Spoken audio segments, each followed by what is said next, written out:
Welcome, everyone. Welcome to Thursday Eye, the December 11th edition. My name is Alex Volkov. I'm an AI evangelist with weights and biases. And I want to say, I want to say welcome to the show. And also, I want to add Wolfram in here. Wolfram, what's up? How you doing? Let me just add you to the stage. How you doing, friend? Hi, man. Yeah, recovering from a cold, but getting better. I hope you feel better super quick. We are. Let me actually do like this. We are live on December 11th from all over the world. I'm recording right now from a new studio. As you guys can see, I'm a traveling podcaster. The studio was set up for me by the great friends of Chroma. Uh, if you need your vector database, Chroma is the way to go. It's also open source. So shout out to Jeff Uber and TJ and other folks who helped me with the setup here. Super quick. I really appreciate it. We're also live on Twitter Spaces, this time with video. So let me kind of show you guys um, behind the scene here. One second. Hopefully you can hear me. This is how the podcast studio looks. It's an actual podcast studio. It's super cool. Wolfram, I'm gonna add you as well. Alrighty. So we have a bunch of stuff to talk about. Hey, Twitter people. Hopefully, everybody can hear me on Twitter. If you guys can give me a little wave, a little thumbs up if you can hear me and the request coming through, that'd be amazing. So I will know. Yeah, folks are giving me a thumbs up. And we will get started. We have a bunch of stuff to talk about this week. And I was wrong before, Wolfram. I meant to say last week that this is our last show of the year, and this was incorrect. We have one more. We have one more. Let me add LDJ as well. We have more to cover. Yeah, there's more to cover. There's more. Um, there's more year to still have. And so this week we're going to cover what happened this week, and the next week we're going to have a special episode that will recap most of the year. So hopefully that's going to be awesome. I see some folks posting some emojis right here down here. If you guys can see, we're going to tell you all what's that about. This is a garlic garlic theme week. We're going to talk about garlic. Hopefully, we'll get garlic during the live show with some breaking news. I'm hoping. We'll see. So, I think it's time for us to kind of like riff a little bit to get started. There's a bunch of folks in the Twitter space. I would like to start this with the requests on the audience. So we already have Milo like posting garlic things. Everybody who listens to us on the Twitter space as well, please feel free to tell us what is the one news you either already have or you're looking forward to with from this week. Well, I add Nistan to the show. What's up, Nistan? So obviously there's rumors. We don't usually do rumors here, but like these are no longer rumors at this point, I think. So definitely there's a whole thing with OpenAI's garlic stuff, which we can talk about. But folks on Twitter Space, if you do a thumbs up, there's a bottom right little chat icon that you can go into and you can give us a comment. Would love to hear from you what you are expecting this week, or what is the best AI thing for you this week. And folks in Twitter Space, we will try to show you some stuff. But as usual, if you want to see the visual stuff that we're showing, I'm gonna pin the live video feed to the top of Twitter Space as well. Welcome, Nistan. Welcome. Is LDJ here? Um, what's up? What's up? Oh, we have Yam as well. The whole crew is here. Let's add Yam, and then let's do our usual. What is the one thing in AI this week that caught your attention that we must talk about while I add the show? Du-du-du-du-du. Let's do our usual, and then we can start with the full show after that.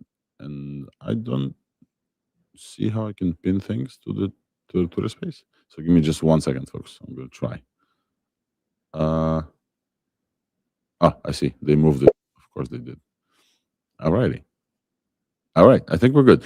Twitter space folks, again, in the comments, feel free to leave somebody. Somebody's mentioning the new image model. There's a new image model as well. and folks are talking about this Thursday. By the way, we should call out that last week we mentioned there was ChatGPT's birthday, I think. This week, this is OpenAI's birthday. Did you guys see this? 10 years of OpenAI. That was also announced on the Thursday. And folks are calling out the premonitious name, the very, very fitting name of Thursday, because it seems like Thursday is the day. OpenAI was founded on Thursday. I don't actually think that ChatGPT was released on Thursday, but definitely GPT-4, because we remember that day we started. All right, welcome, folks. Welcome, Jan. Welcome, Nissan. Welcome, LDJ. Welcome to the show. As more folks are tuning in, frozen. Am I camera frozen for you guys as well? Yes, right now. actually, I Yes. think so. Lovely. Okay. Okay, we're in. Sorry, it's frozen in a good picture, so it doesn't look like that. Okay. Could be worse. Oh yeah, it is frozen for me too. Yeah. Okay. While I'll figure this, that's great. Could you guys start? Let's do one by one. What is the top one thing in AI this week for you? Let's start with Nistan. My favorite one was the Mistral Devstral small model. That was reaching 68%. The reason that was pretty important was that that's what we had, I think, Sonnet 4 or 3.7 before. So the stuff that was cutting edge just like 6 months ago, now it's a model that you run on a 3090 at home. This stuff is just the goalposts keep shifting, but it's that's pretty cool to me, because I think that might just be like the best small agentic model for home use right now. And yeah, other than that, just been busy making models. Next, Jan Peleg. Yeah, hell yeah, I'm joining on that 100%. That's a good model, sir. 100%. Also comes with the harness, with a really cool harness, Mistral Vibe. And it's great to see another player which is committed to open source, which is always a great thing. But yeah, I mean, just look at the size of the model and what it can do. And imagine, like, I don't know, a couple of months ago, it's not even that far off. I mean, this is like kind of Sonnet 4, I think. You can run this at home. And when, I don't know, I still remember last year when we got Sonnet 3.7, it was mind-blowing, but we all got a vibe that is like, okay, that's a step change, something you're not going to be able to run, I don't know for how long, and now you have a better thing at home, and it's not even a year. It's crazy. Seriously, it's just crazy. That's mine. Alex Yeah. here.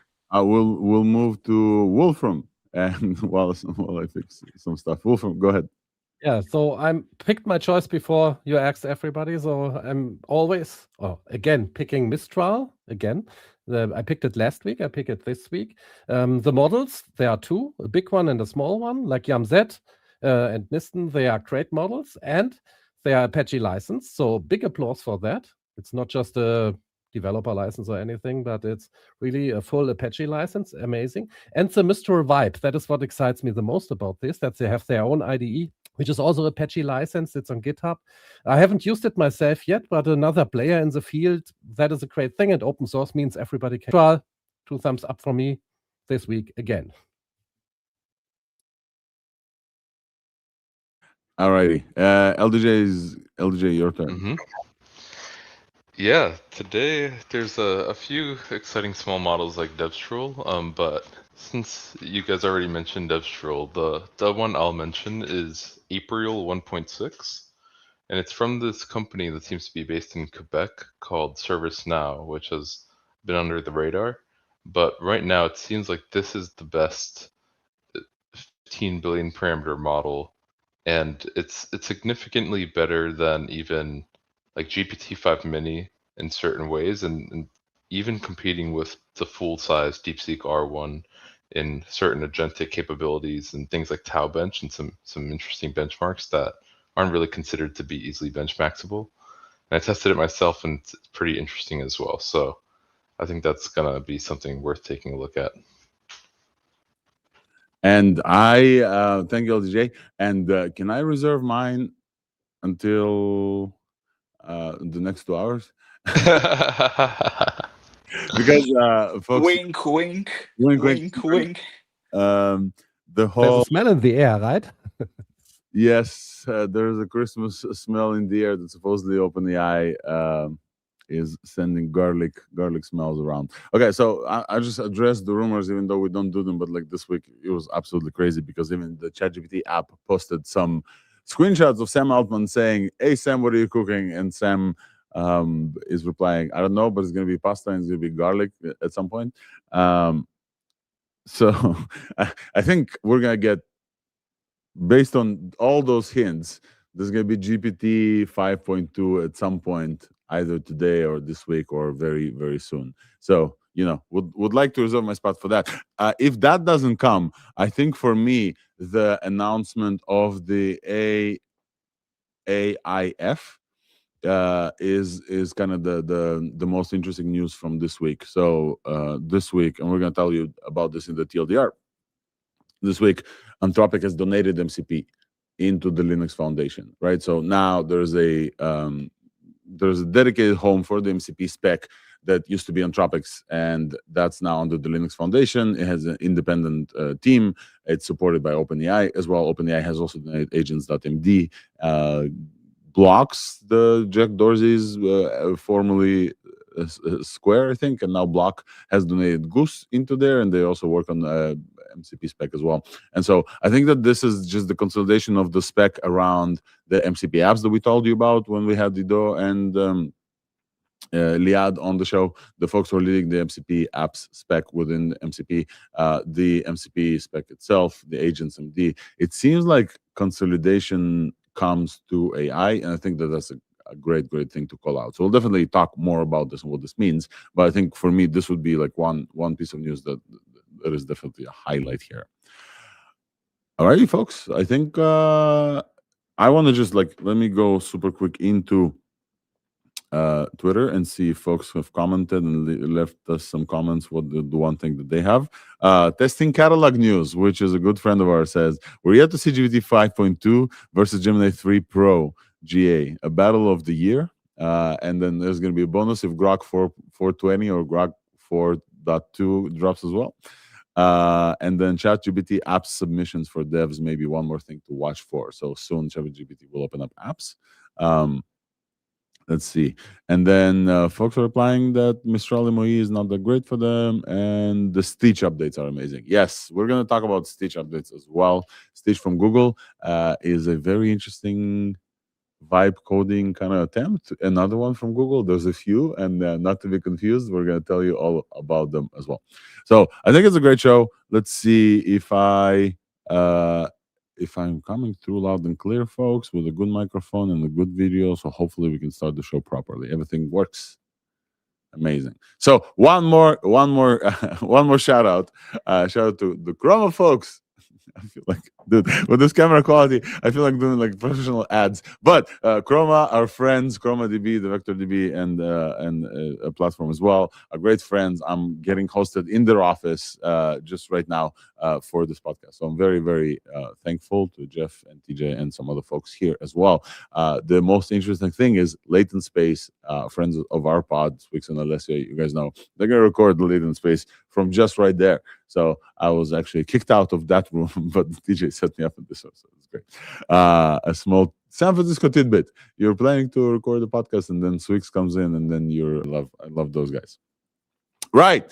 It's time for the TLDR, folks. Let's get it started. I think we have a bunch of show to cover. And just a reminder, again, next week we will have a recap of the whole year. We've been working really hard this year. This is our 51st episode of this year.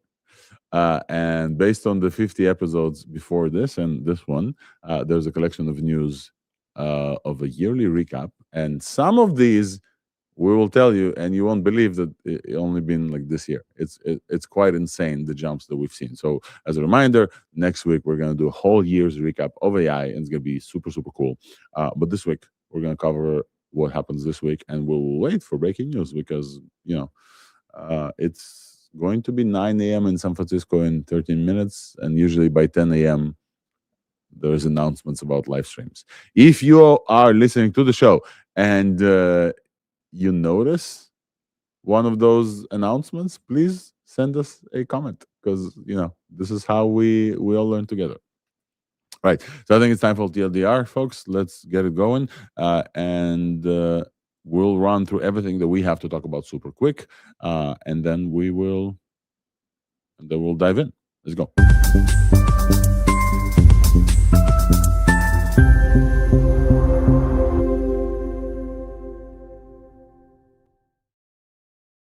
Welcome to the TLDR. This is a section of Thursday where we talk about everything that we have to cover on the show super quick so that if you don't have that much time, you'll be able to just tune in, listen to this piece, and then decide if you want to keep the rest of the show. The show is also chaptered everywhere you get your podcast. So let's go.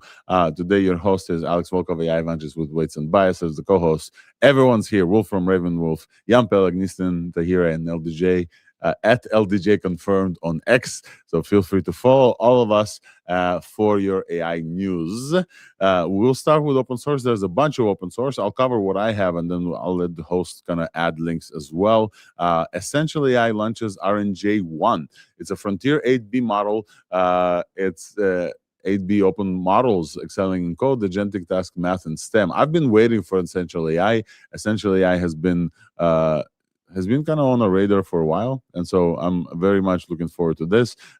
It's led by Ashish Vaswani, one of the 7 co-authors of the Transformers paper. So hopefully they know a thing or two about Transformers. We'll talk about this. Folks, Mistral AI is on a roll for the second week. Mistral has released DevStral 2.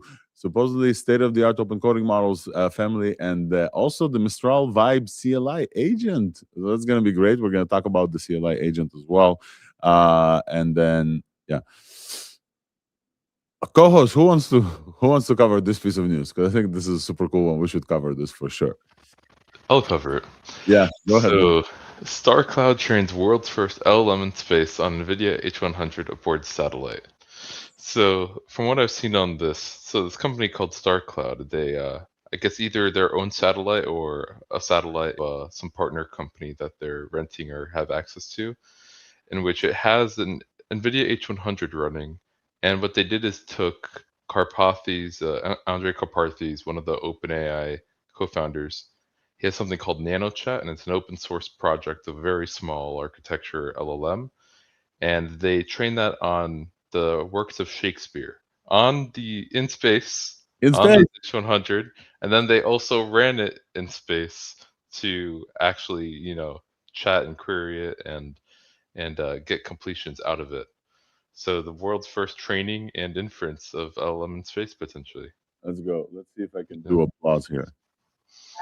Fucking accelerate. Accelerate. Put the GPUs in space, man. I'm not sure why we're doing that, but let's do it. Yeah. Yeah. We also have in, so we definitely should mention that. Yeah, I'll actually add this here. Give me a sec. Open AI plus Mickey Mouse. And you guys will hear what this is about in a second. Okay.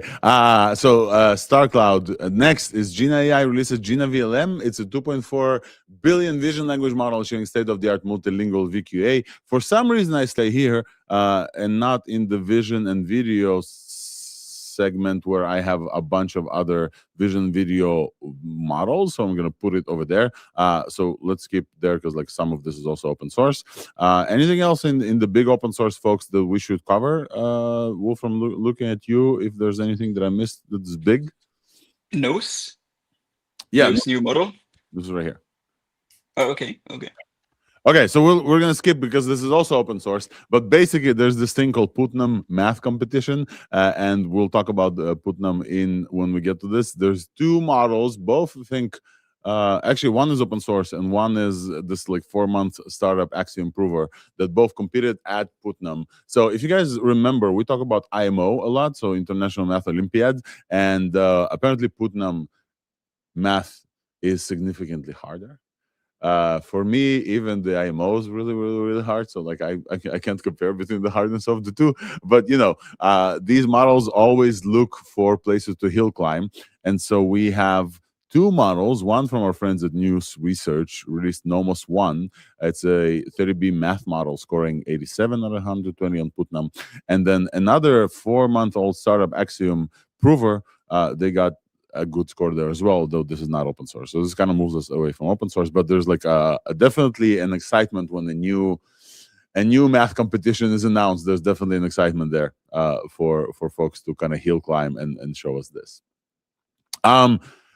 We're gonna skip over this super quick and go to vision and video because there's open source here as well. So again, Gina AI releases Gina VLM, 2.4 billion vision language model, super small one, and it's really interesting to see that these models are trying to attempt SOTA on different benchmarks on VQA specifically in document understanding, and then they're all kind of try to compete with Moondream, which is in this area, and I think is one of the top models. And Vic is a friend of our show. Definitely, we've tried those models. And then I have a test that I would love to run live on stage here. That counting test, just counting. The Gemini is so far by far the best one. And so we will test out Gina if they have a demo link. ZAI also released their GLM 4.6. If you guys remember FKA Jipu, ZAI is a company, GLM 4.5 and 4.6 are great models. They released a video version of this, or I guess a vision version of this, leading open source VLM with native tool calling and 128 context window. And we have Perceptron. Do you guys remember Perceptron? Isaac, we talked about Isaac. It was 1 billion back then. Wolfram, do you remember Isaac? We kind of covered and tested it out. Perceptron is releasing Isaac 0.2. It's 1 billion, 2 billion VLMs with hybrid reasoning and focus tools and agentic upgrade. So for those of you who are doing use cases with language models with ICE or VLMs, there's a bunch of offerings also in open source from great companies. And they all fail my counting test. So actually, I do want to build, Wolfram, maybe you're going to help me. I do want to build a counting bench. Just take a bunch of pictures with a bunch of random stuff on them and then count them as humans, write it down, and then run all these counting benches via these models because we want to exceed. Yeah, I've also thought about like fruit discovery or something where it has to recognize what kind of fruit it is. They sometimes get confused with that as well. Yeah. So yeah, let's do a benchmark. Let's do a benchmark. All right. This is this reminds me of the 5 words that every group of friends has from How I Met Your Mother. Let's open a bar. And in the AI world, is let's build the benchmark. In this case, though, we're actually going to do it. We're going to continue on the TLDR, folks, so not to get sidetracked.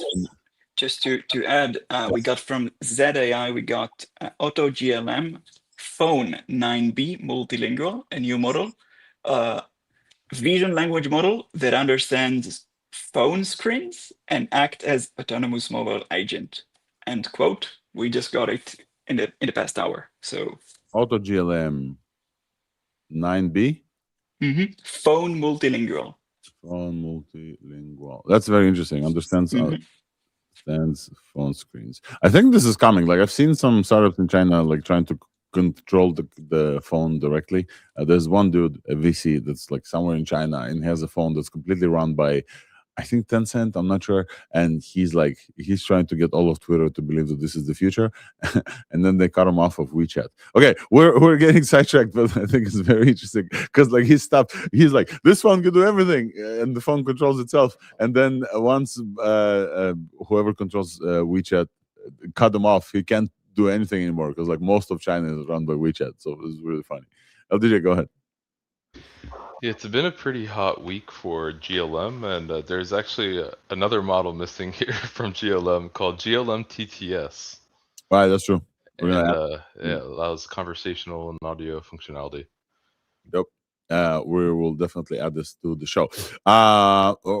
In our attempt, folks, just in our attempt to cover everything, we'll tell you everything that was released. We won't be able to cover everything at length, but yeah, definitely. LDJ, thank you so for that. Let's check comments. Folks are just saying that we're on track. Okay, dope. So again, folks, if we missed anything, please feel free to comment either on Twitter Space or here. Let's go to big companies, LLMs, and APIs. OpenAI is.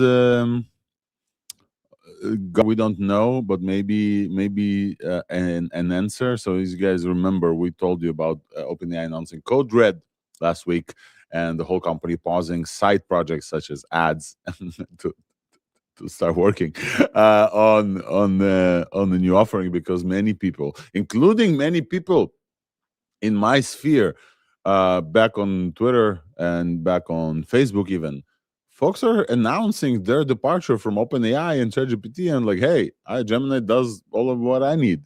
Yeah, you've probably seen the same people that I see also like announcing.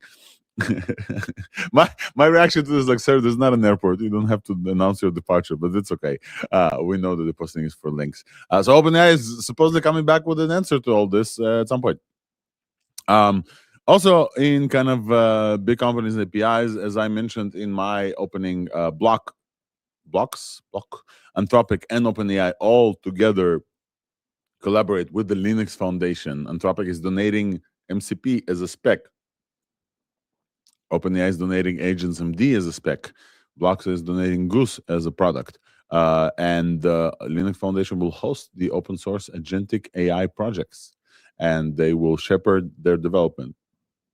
Excuse me. And I think it's a great idea, so we're definitely going to cover this. I almost forgot about this one until somebody in the comments shouted out. So shout out Sean. This is a very interesting development. OpenAI plus Disney just announced a mutual understanding. So we're going to dive into this, but basically now you'd be able to generate Disney characters in Sora.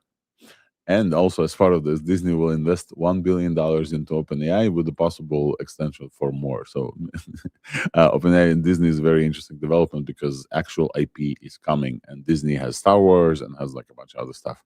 So that's great because part of why people got excited about Sora is, you know, the characters that you can generate with Sora. I think that yeah, okay. I think that this is in big companies, but folks, please let me know if there's anything that I'm missing there. I have one mind. Go ahead. Something that just dropped about 30 minutes ago is Cursor's new feature for ability to design directly in your code base for visual elements and for web pages and things like that. So literally like click and dragging elements and being able to just resize things with your mouse. Inside Cursor. Inside Cursor. Yesterday announced like a new bug 2.0 type thing. Yeah, debugging. I just wanted to say. Yeah. So I will say, you know, Cursor will continue to release some stuff. We'll put this under tools because Google Stitch is there. So let's do Cursor announced a full LDJ. If you can send me this, it's great. Direct visual editing. We can try this on the show. Like if we have time, I would be great to try this out. Yes. Thank you, Wolfram. You want to cover this? What I sent you right now? Yeah. Yeah. Because Google also released some preview text-to-speech models, Gemini 2.5 Flash and Pro, with enhanced control and expressivity. So optimized for low latency, high quality, can generate tones and moods and feelings in a way, like cheerful or somber and serious, context-aware, and it can maintain consistent character voice across 24 supported languages, which is quite something. It's available in the Gemini API and in AI Studio. So this is coming to other options later, I guess. But right now you can use it via API or the AI Studio. Amazing. Yeah, definitely. I was waiting for this release. I had a little bit of an early access to that. Play with it just a little bit. They sound great. We can test them out as well. So a bunch of stuff, voice and audio. I think we're almost there, folks. Almost there in the TLDR, and it's been a minute. So we need to start with the actual show. But I will just cover that this week's buzz. I have one more. Right. Go ahead. Because Quen also released Quen 3 Omni Flash update new version. So a better Omni version from them. I don't think it's open. I think it's only API. I looked and I tried to figure out what's new there, and I played in solely on Quen chat. So we'll definitely shout out Quen because they're friends of the pod, great folks. Released like a significant version as well. So Quen Omni was also updated. Right, folks, I think it's time. Oh, yeah, one last thing. This week's buzz from Weights and Biases. There's now a direct integration into Open Router that I'll show you, and it's super cool. Right, I think it's time to get started with open source. Speaking of Open Router, by the way, there was an interesting article. It was released last Thursday, but we didn't cover it on the show. So they did a year in review for all the LLM usage on Open Router. I'm not sure if you have seen it. Because it's very interesting to see what models are being used, for what they are being used, and so on. That is also a very interesting article. When you go to Open Router, it's right at the top. They have a link there, and it's a big read, very big article, but it's very insightful. I found it very interesting. We will absolutely cover this, Wolfram. I think that like this could be one of the top discussion points for us today in the big companies and LLMs. How over 100 trillion tokens or some crazy number like this is used based on Open Router. Obviously, Open Router is skewed because people also use directly ChatGPT, etc. So they don't cover those use cases. But yeah, let's definitely cover this. Thank you, Wolfram. Thank you, folks. Folks, I think it's time to start with open source. Let's go.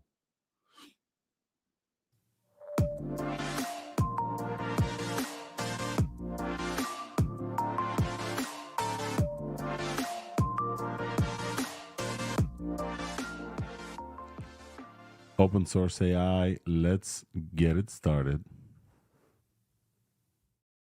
And we are back in Open Source AI on Thursday AI Corner, where we cover everything open source. And I think that we should start with the small potatoes, folks. Who wants to start with? You guys want to talk about Essential and this guy RNG1? Yeah. LDJ, go ahead. Yeah, I can get started. So RNJ1, it stands for Ramanujan 1. Ramanujan being a famous Indian mathematician from the past. And this is getting really good scores in coding, agentic tasks, math, and STEM, at least for its size. And this is from a lab called Essential AI, which is led by Ashish Vaswani, who is the lead author of the Transformers paper, Attention is All You Need. And I think he's one of the last people and the last authors of that paper that's still leading a company instead of joining another. But yeah, so really interesting scores here. It's open source. It's on Hugging Face. I believe it's especially some math and STEM abilities, which would make sense. It's named after Ramanujan. But if you could scroll down a little bit on the screen here in executive summary. Yeah. So they trained on TPUs and AMD GPUs and across 8.7 trillion tokens, as noted here. And it's really interesting how so I don't think they released a reasoning version technically, or if this is reasoning at all, it's at least compressed into a way that it's not in like its own window. And I feel like this is something we've been lacking actually lately, especially in the smaller models, is really good non-reasoning, more direct models that have more of the, I guess, more intuitive feeling, for lack of a better word. And I know for a fact that like many, at least as I have conversations, they don't like reasoning. They prefer straight up models from a year ago that could achieve the same scores. I don't get this feeling as well. Like I've had conversations this week with folks in San Francisco. The folks prefer non-reasoning models, so it's very interesting. And also, there was a chat about Mistral last week that was compared to other reasoning models, but it was non-reasoning, getting get very good scores as well. If you guys remember this, so yeah, definitely. Yeah, I mean, that's really the main point here. Besides the fact that, so the amount of training compute used here, so it is, I forgot the exact comparison, but it's performing similarly to one of the Quen models while using about a quarter of the compute, of the training compute. So that's just a lot of progress in terms of the algorithmic efficiency there, the efficiency of the data that you're putting through the model during training. And yeah, just overall impressive work from Essential AI, and hopefully we get more of this progress from the Western labs and open source like this. Yeah, we also like want to like shout out. This is in addition to last week's conversation with Lucas Atkins. This is also a completely US based kind of open source. This is a full pre-train, full model train, right? This is not a fine tune of anything. This is like a whole an additional US based lab, open source models from scratch, pre-training and everything. All right, so we have let's move to yeah, let's talk about the satellite. I think satellite is cool. Let's talk about satellites. Yam, why don't you start this with your excitement? Why is it important for us to have AI in space?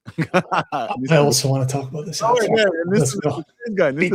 Because it's cool. Yeah, because it's cool.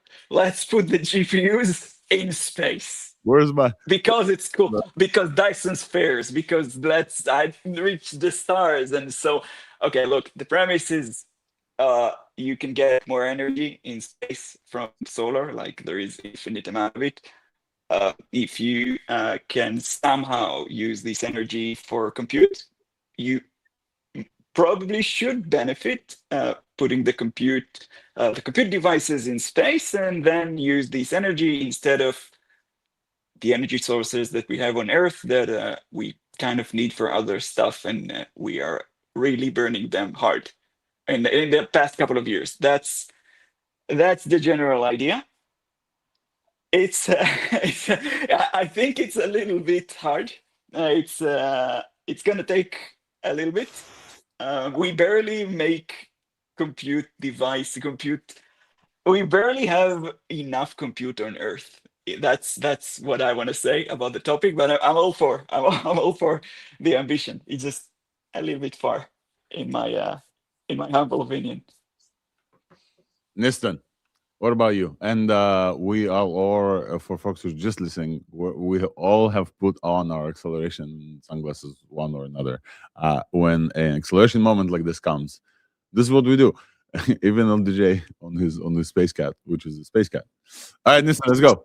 All right, you guys start. Well, I was trying to calculate how many GPUs it would take to take care of my grandma, and it would take at least 8 H100s running at what, 500, 600 watts each. So about 5 kilowatts worth of power for at least like 3 or 4 hours. And what most countries and places don't realize that in order for AGI to help us, we're going to need a lot more GPUs and a lot more power. So those that are not investing in power generation, they're going to be dependent and fully dependent on those who do.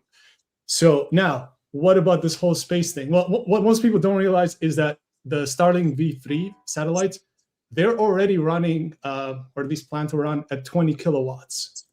So you only need like 5 kilowatts, maybe with some optimizations to run 8 H100s. So you can technically run 32 H100s on a single satellite, which we already have. And those are being deployed. And given the costs of how much these model costs, the actual per weight today market rate cost is pretty good. Like it's actually pretty good to just send them out there and then they have continuous power. So this is not some like far-fetched thing. This is going to happen way faster than people expect because the economics are there, the tech is there, and the power generation is already there. So yeah, this is gonna take off, guys. That's just. I wanna. Okay.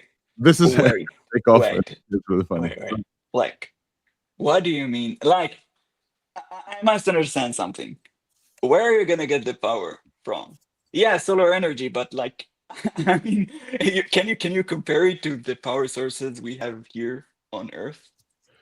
Well, actually, the satellites, the big ones that they're putting up, the ones for Starship, those have their solar panels are set to generate 20 kilowatts because they're gigantic. They're like the size of this wall, and then they spread out too. So we're already at each one of those slices, and they're going to deploy, I don't know, like 32 or 64 all at once. Each one of those slices has a power bus right now, which is capable of powering 32 H100s. Obviously, it's not going to be that. It's probably going to be 16, etc. But we're already there. Like the tech is there. I didn't know solar panels are that efficient already. I mean, that's yeah, it's you can get 1.4 kilowatts out of 1 meter square in space because there's nothing to stop it. Like if you're pointing it straight at the sun and you're in a sun synchronous orbit, you're always just pointing it straight there. There's nothing to get in the way of that. So it's actually okay. I'm convinced we should put GPUs in space. I'm convinced. Yeah. We should. Also, we should. some other fun facts. The entire planet, on average, I calculated with Grok and Opus, double checked it, uses about 3.4 terawatts of power at any time, and the amount of total solar radiation that reaches Earth is 19,000 terawatts. So yeah, the sun's pretty powerful. It's this is what most people don't realize. They're not as practical now because you just need to buy a lot of batteries for setting that up, and we just don't have that kind of production. But up there, they're fine. Like they don't even really. They just need batteries for maneuvers and stuff. So this is current tech. This is current tech right now that is available. And one of those GPUs just trained Karpathy's model. Nano GPT, and they started to learn Shakespeare, and also they fine-tuned some models. LDJ, go ahead, and then I have some comments on this as well. There's the cooling problem that a lot of critics bring up in relation to this. However, there is, these are in space already, and you do end up needing some amount of radiator area to have the heat end up dissipating into space, and it's not as easy to cool as some people think. However, it is possible here, and I think maybe one of the best succinct arguments in favor of eventual space GPU data centers is the fact that Earthland is scarce. If you do believe just the simple principle that will continue to increase in price to some degree, and if you believe that our innovation in space technology will continue to innovate such that space transportation, space launches will continue to drop in price to some degree, as long as those two things stay true long term, then eventually there will be a convergence point where it just simply is cheaper and more practical to have data centers launched into space and stored there as opposed to being constructed on Earthland. That's okay. I want to be the voice of realism here super quick. There is the thing with GPUs failing at scale as well. I think it's going to be a little bit harder to invite a tech to switch out the GPU from the rack in space. This is my kind of point there. You'll need to pay NVIDIA way more because NVIDIA will have to have its own star fleet of people docking to space satellites and replacing GPUs. So there's that point. Besides this, there's network communication, but we've seen stuff like, just to be like a little bit more serious, we've seen stuff like distributed training from news that requires significantly less bandwidth, so on the interconnect. So they're doing great work there. So shout out to News Research. If you guys want to learn about this, we have episodes about them, about Psyche network, etc. So very exciting, very new. Yam, go ahead and I just want to comment exactly what you're saying. Okay, I get the idea. I get the plan. I get the vision. No problem. But it seems, at least to me, to be like the vision for let's make 3D printers so we can print houses on Mars. Okay, I get the idea. I get why we need to do that, but I mean, it's gonna take a while to do that, and in the meantime, we can just print houses over here or improve the technology that we have over here and we need at the moment. I just want to say, before space, I get the idea, but if you want to put GPUs somewhere that the environment will be beneficial for them, and maybe even train for procedures in space, put them under the sea. This can be a very nice step in the way, and I haven't seen anyone try to do that, even though you have unlimited cooling, for example. All right. So Before yeah. we get off track here with under the sea Okay. things, I would just want to call out this very viral, potent screenshot of Star Cloud with the US flag there and the SSH terminal that is SSHing straight into an H100 on a satellite. I think that's super cool. I think that this is like, beside you have to also be inspiring folks. You have to like also make sure that folks are getting excited about what you build, and this is engineered excitement, and I'm all for it. So we'll see if that makes sense. We should mention also that this is not necessarily ag related at all, but supposedly SpaceX is about to IPO, and supposedly SpaceX's Starlink is a bigger deal than people think. And this is one of the reasons why, because people are looking forward to space as a place to put some stuff that we're very much very much constrained for on Earth in terms of resources. And also, speaking of space tech or other tech that's used for AI, Boom Supersonic, do you guys see this? Have repurposed their jet engines to support power generation on Earth, and they're opening up a whole new category there. So Boom Supersonic are a startup that has figured out how to fly supersonic planes without the booms, and they actually will go to production soon. So they have an actual plane, but in developing this plane, they develop turbines that are resistant to heat, and this is basically space technology. And someone realized that they can use them on Earth for power generation. And I think they're talking about like megawatts of power. Nistan, correct me if I'm wrong, but like or DJ, I think they're talking about like 15 megawatts or something per turbine. It's crazy. Around 40. Around 40. Yeah. And that turbine apparently doesn't need cooling or water or whatever. 42 megawatts per turbine is what we have. A caller on the show, Rise OS, 42 megawatts per turbine, and they can move them, and they don't need water cooling. And I think this is like a great advancement as well. Somehow, Sam Altman is involved in Boom Supersonic as well. This dude's fingers are everywhere. It's incredible. So definitely a boon for technology. We are all looking at like places like SemiAnalysis and other places to say, hey, GPUs are getting churned out by NVIDIA. NVIDIA's evaluations above the charts, but where is the power going to come from? So the power can come from the sun, like we just talked about in satellites. The power can come from Boom Supersonic. There is going to be innovation where the world requires it. So that's very, very interesting. And also, we have a person, Sushi Commander says Microsoft or Google already tried GPUs in the sea.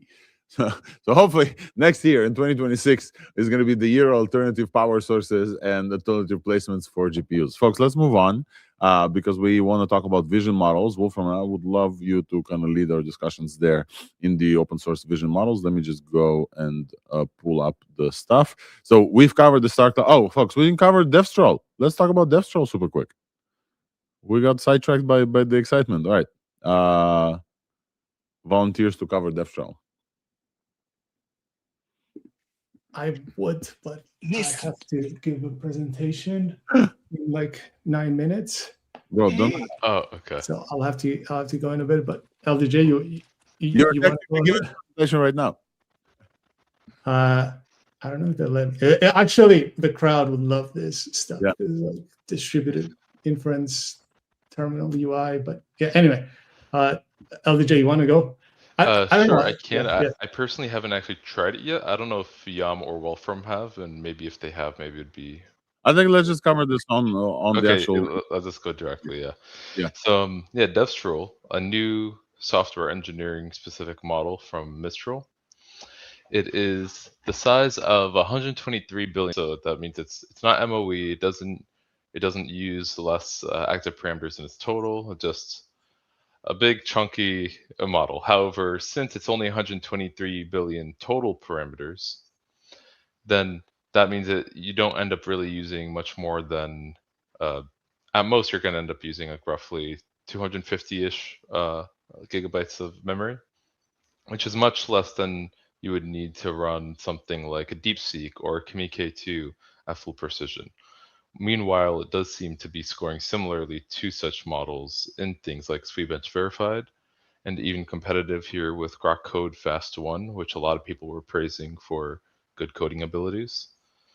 So yeah, it's really interesting. Anybody recall any other benchmarks besides the Sweetbench?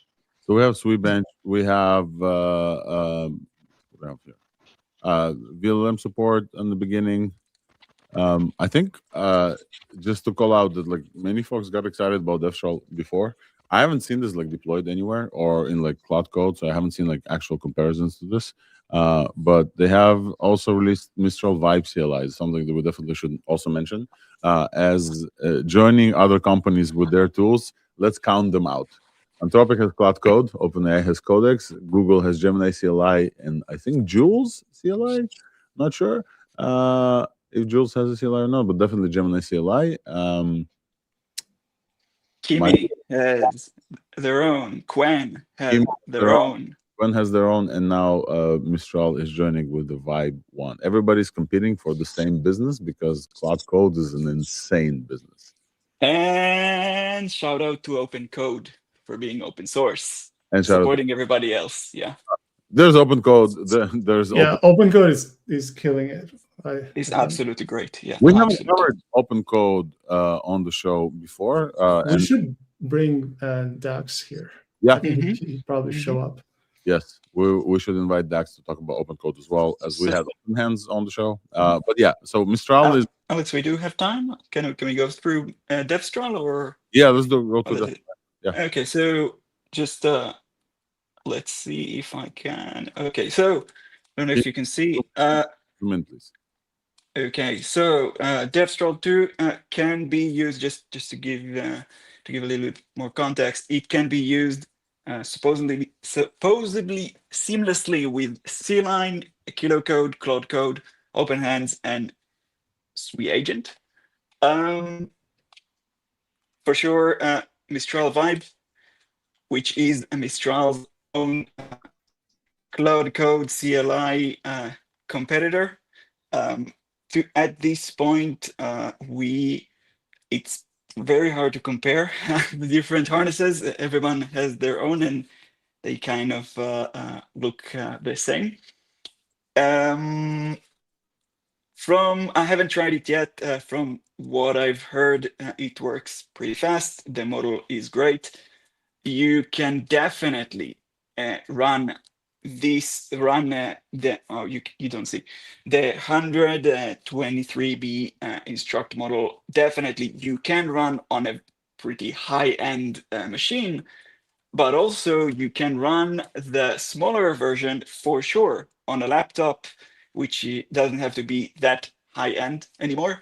It's gonna be very fast, and for its size, I think it's the best we have at the moment. There is definitely competition about this type of agentic coding models, simply because they are running in a loop. You run them, they keep on burning tokens, and if you pay for the tokens, the guy selling you the tokens make money. So everyone I think this, yeah. Yeah, we should also call out there is a reason why folks would use CodeStrel or DevStrel versus the top agentic models. Opus is incredible. We all agree it is an alien from another universe that can code. Is like absolutely incredible. For deeper stuff, GPT 5.1 Codex Max or Gemini 3, like they all are great. You pay for all of them, either you or your company, etc. You pay for all of them. Open source models that are hosted on your machine, serve two purposes. One, there's companies who absolutely do not want their code to end up as training data, or not even training data, just like their legal compliance teams do not allow to send that tokens out to other companies. So that's one. And two, folks who are price conscious, folks who can just like run this, they paid $4,000 for a MacBook Pro and they want to utilize this. That's another reason to use these like local models for sure. So shout out to Mistral for releasing an open source DevStrail 2, state of the art on Sweetbench verified among open source models. I think they're just a tad below DeepSeek v3.2 on Sweetbench verified. So 72 DevStrail and then 68 DevStrail small. So this is very, very impressive if you need local coding. Folks, let's move on. May I just add one thing? It's very tempting to just use the best model all the time, especially on agentic use. Yeah, I'll just use Opus all the time. I'll just use Sonnet all the time. But I highly encourage anyone that hasn't tried using the smaller models, the free models, the cheaper models, because for the vast majority of use cases, you would be surprised how good they actually are, and they are cheaper. So give them a shot. Some of them are basically free to try. So yeah, I think it's important to say. Yep, 100%. Thank you, Yam. And folks, let's move on to the other end of the open source kind of spectrum, where we have a bunch of models released in VLMs. I really want to cover some of those before we kind of move on. While this happens, a super quick question to y'all about any announcement, news from any of the bigger labs about any stream releases that are coming, or not yet? Not yet. Not yet. All right, we'll figure this out as it goes along. All right, so we moving on to VLMs, also in open source. Gina released Gina VLM, a 2.4 vision language model achieving state-of-the-art multilingual VQA and document understanding among the 2B scale models. What is there to say about Gina? I actually want to look at and maybe share this with you. Give me a second. So I believe this is the same company, the same Gina, which they have basically a search engine MCP server that they make available to people, and a lot of people have been using. Yeah, Gina Reader, and then Gina were also doing embeddings for great embeddings. We had Bo Wang previously, I think, in Gina that joined us and talked about their stuff. It's the same one, yeah, definitely. So Gina has released a VLM. It's they use Sigla Vision encoder with Qwen3 1.7 base to attention pulley connector, whatever, and then state-of-the-art performance among the 2B scale VLMs. Let's take a look at these evals if we can. I don't know. Oh, like this. Can you guys see this properly? Yeah. Okay. So Gina VLM is a fine tune of Qwen3, looks like, but is significantly more performing on multilingual understanding and MM Bench on multilingual MM Bench and general VQA tasks. They're kind of up there with other models like Intern VL and Qwen2 VL as well. Can we try this model? Archive Hugging Face blog. Doesn't seem like they have a hosted version. Doesn't seem like they have a hosted version, right? Hugging Face. Let's see if there's a space. There's a collection. There's no spaces. All right, so it looks like they're gonna be able to host this in API soon, but for now, just released. So shout out to Gina, and I think we need to continue because there's other VLM models there that are very interesting as well. LDJ, any comments on this, or Wolfram, any comments on the Gina stuff? My main comments would be, I think it's great that we're pushing the envelope continuously on multimodal and vision, because I think a lot of the larger models have been lacking that, and historically, a lot of the Qwen models and especially the DeepSeek models have lacked vision capabilities. So it's good that we're adding that into open source still. Yep. Let's see. Let's check comments here on the Twitter space super quick before we continue. Okay. Nothing super interesting, but I think we should be all right to continue. Yeah, go ahead. Yeah, we have small breaking from Google, releasing Gemini Deep Research Agent. Breaking news without the ability to hit the breaking news button? No. Yeah. AI breaking news coming at you on Thursday AI.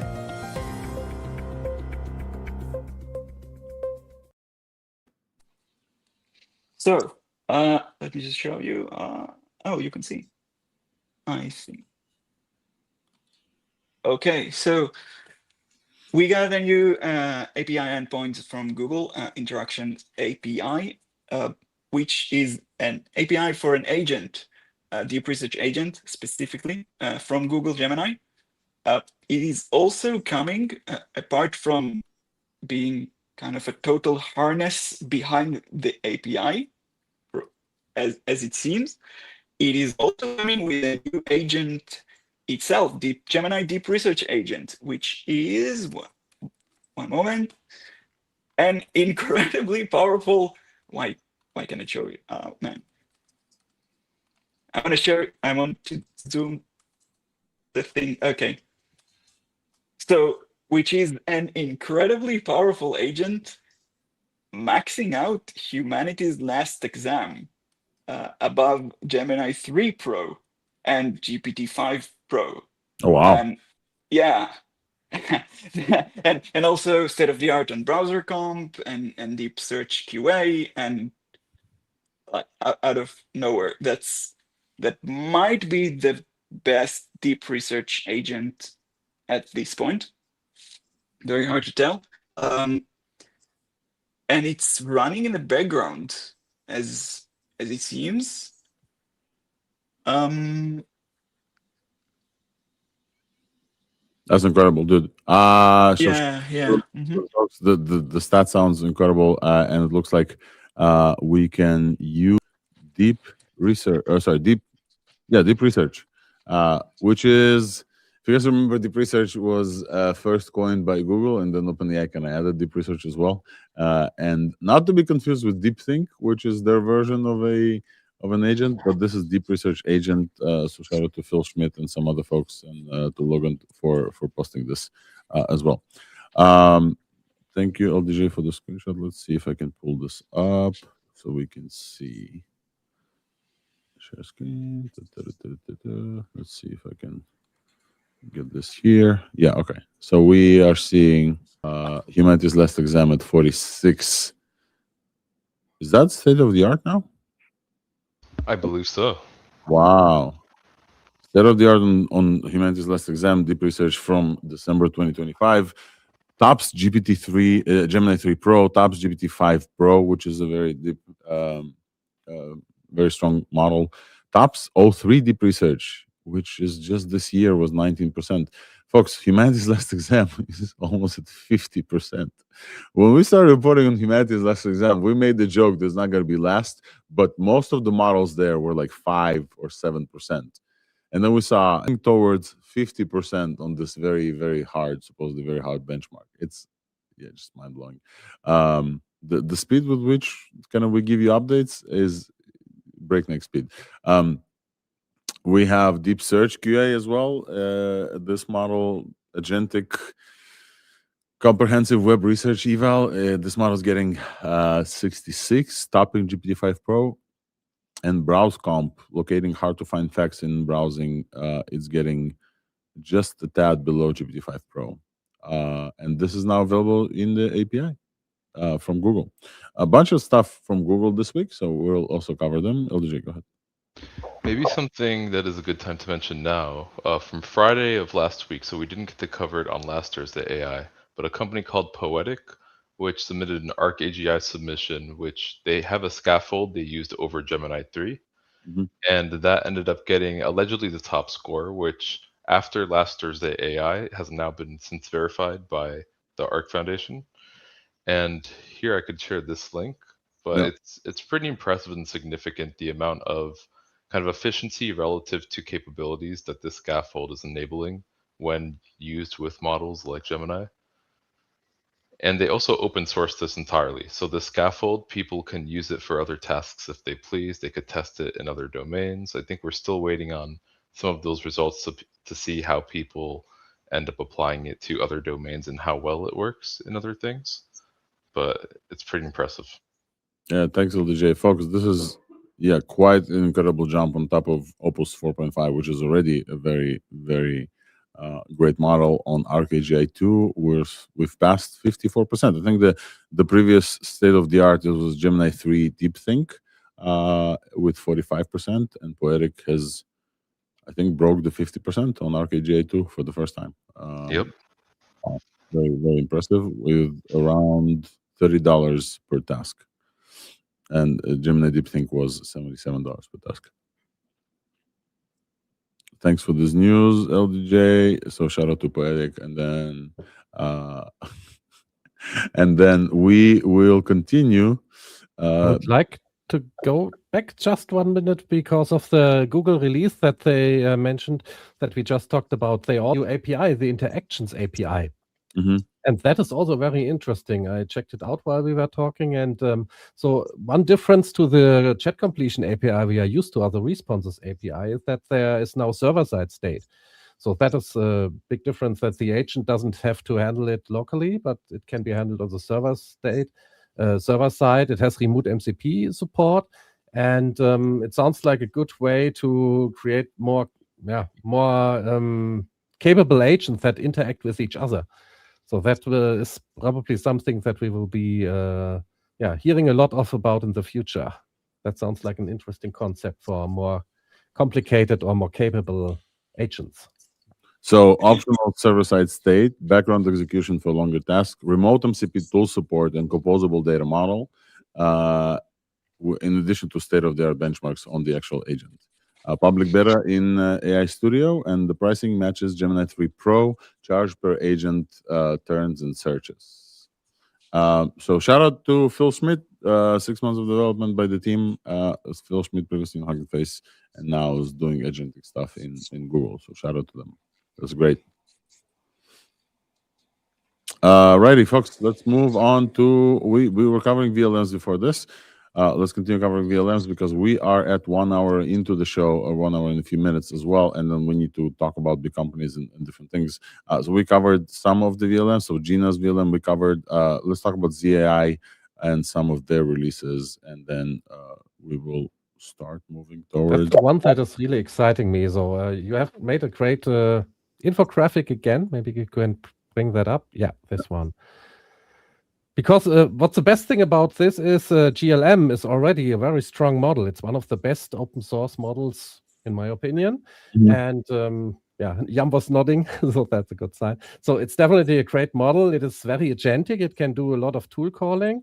And it's even good in German as well. So it's one of the best models I've been using locally, or in my case, since I couldn't run it locally, I was using OpenRouter. And that's also how I tested the GLM 4.6V. And it looks amazing. So what we have here is 2 releases, actually, 2 sizes in this release. There's a 106B model and an efficient 9 billion parameter flash variant, a small one and a big one. And they both have 128K context, which is quite a bit. And as you put in your notes, it's a 150-page document or 1 hour video. So that is a lot of context for this. And even brings up the idea, what's more efficient, to convert the text into just text, or should we give it some, take some pictures and put those into the context? That is something I want to test, especially if it's a very information-dense page. Anyway, so in benchmarks, it has been SOTA, open source performance, on Math Vista, 88.2 points, and on Web Voyager, 81, where it even surpassed Qwen 2VL, which only had 68. And on OCR Bench, it's also a state-of-the-art. And it's great for front-end design to code, or handwriting recognition and multimodal search. So it's a reasoning model that can do visual reasoning as well. I tested this actually with some picture riddles. For example, a cloud and a bow and arrow. So it wrote the correct answer, rainbow, and stuff like that. So that is an interesting model. What do we have? 106B model, an efficient 9B flash variant, right? So like two models. I've tried, and we can try this like I promised folks some visual examples. I've tried this model, I think directly on zai.chat. Let me see if I can show you this super quick. By the way, it's free. The API pricing for the Flash is free, which is wow. Yeah, and I will say, Wolfram, I will z.ai/chat. I think is this the URL. Let's see if I can. Yeah, welcome to ZAI. Let's see if the model is here. API. There was a playground. Let me go try to find this. I think I had the link to the playground as well. The blog. Try it in ZAI. Okay. Chat ZAI. Oh, okay. There's a different link. GLMV. Okay, let me show you what I'm seeing, so you guys are not just looking at Alex trying some stuff. Share screen, no window. Oh, okay. ZLI chat. Okay. So we're now looking at a ZAI. Shout out to previously FK Jipu. And we can select GLM 4.6V, and it's a great weight model. And zoom in here, and you can see that you can add, the task of visual recognition, visual report, video understanding, which is great, and UI replication, which we're going to talk about at the late of the show. Of course, I need to sign in super quick. Let me sign in and continue with Google, because why not? Like this. Let's see if I am verifying that this is me.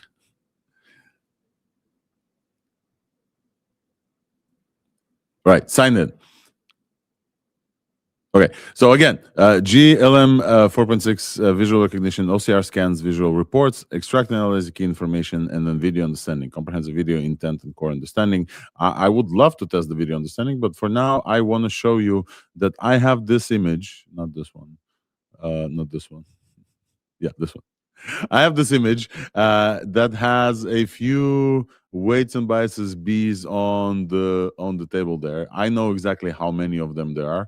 There are 30, and I've tried this model, and unfortunately, the results did not give me 30.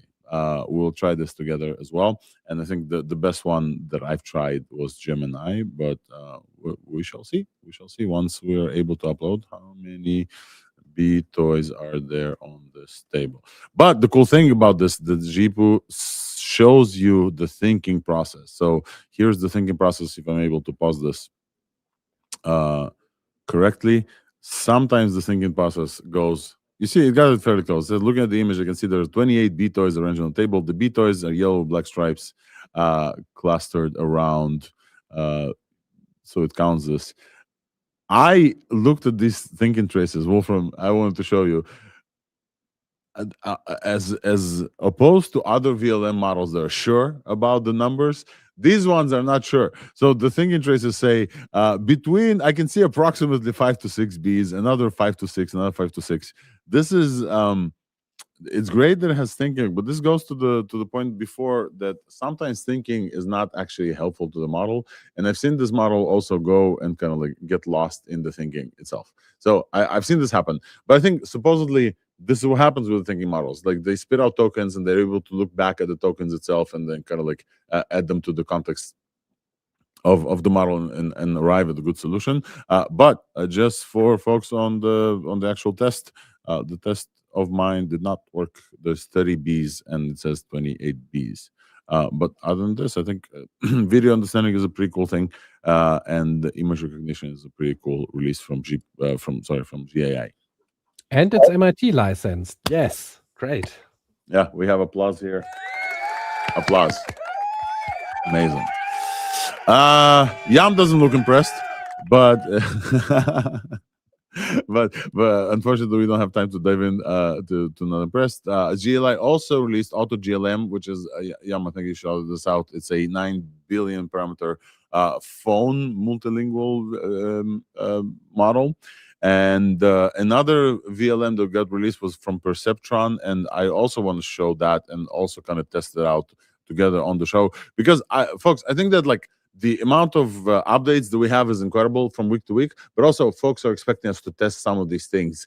The more they are getting released, the less we're able to. We're only like 5 people, and even then, we also have day jobs. We also do like a bunch of other stuff. So it is a heck of a thing to just like follow up with the news. Testing those out is also difficult, but at least we have like the 1 or 2 tests that we can show you. And so okay, so this is Perceptron.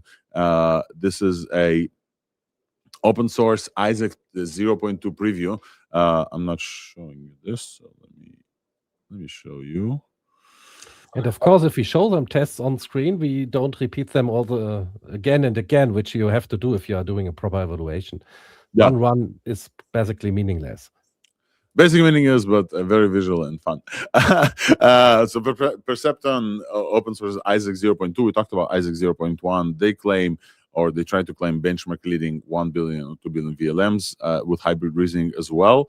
So as opposed to ZAI 106, I think, was it? Or 106 and 9B.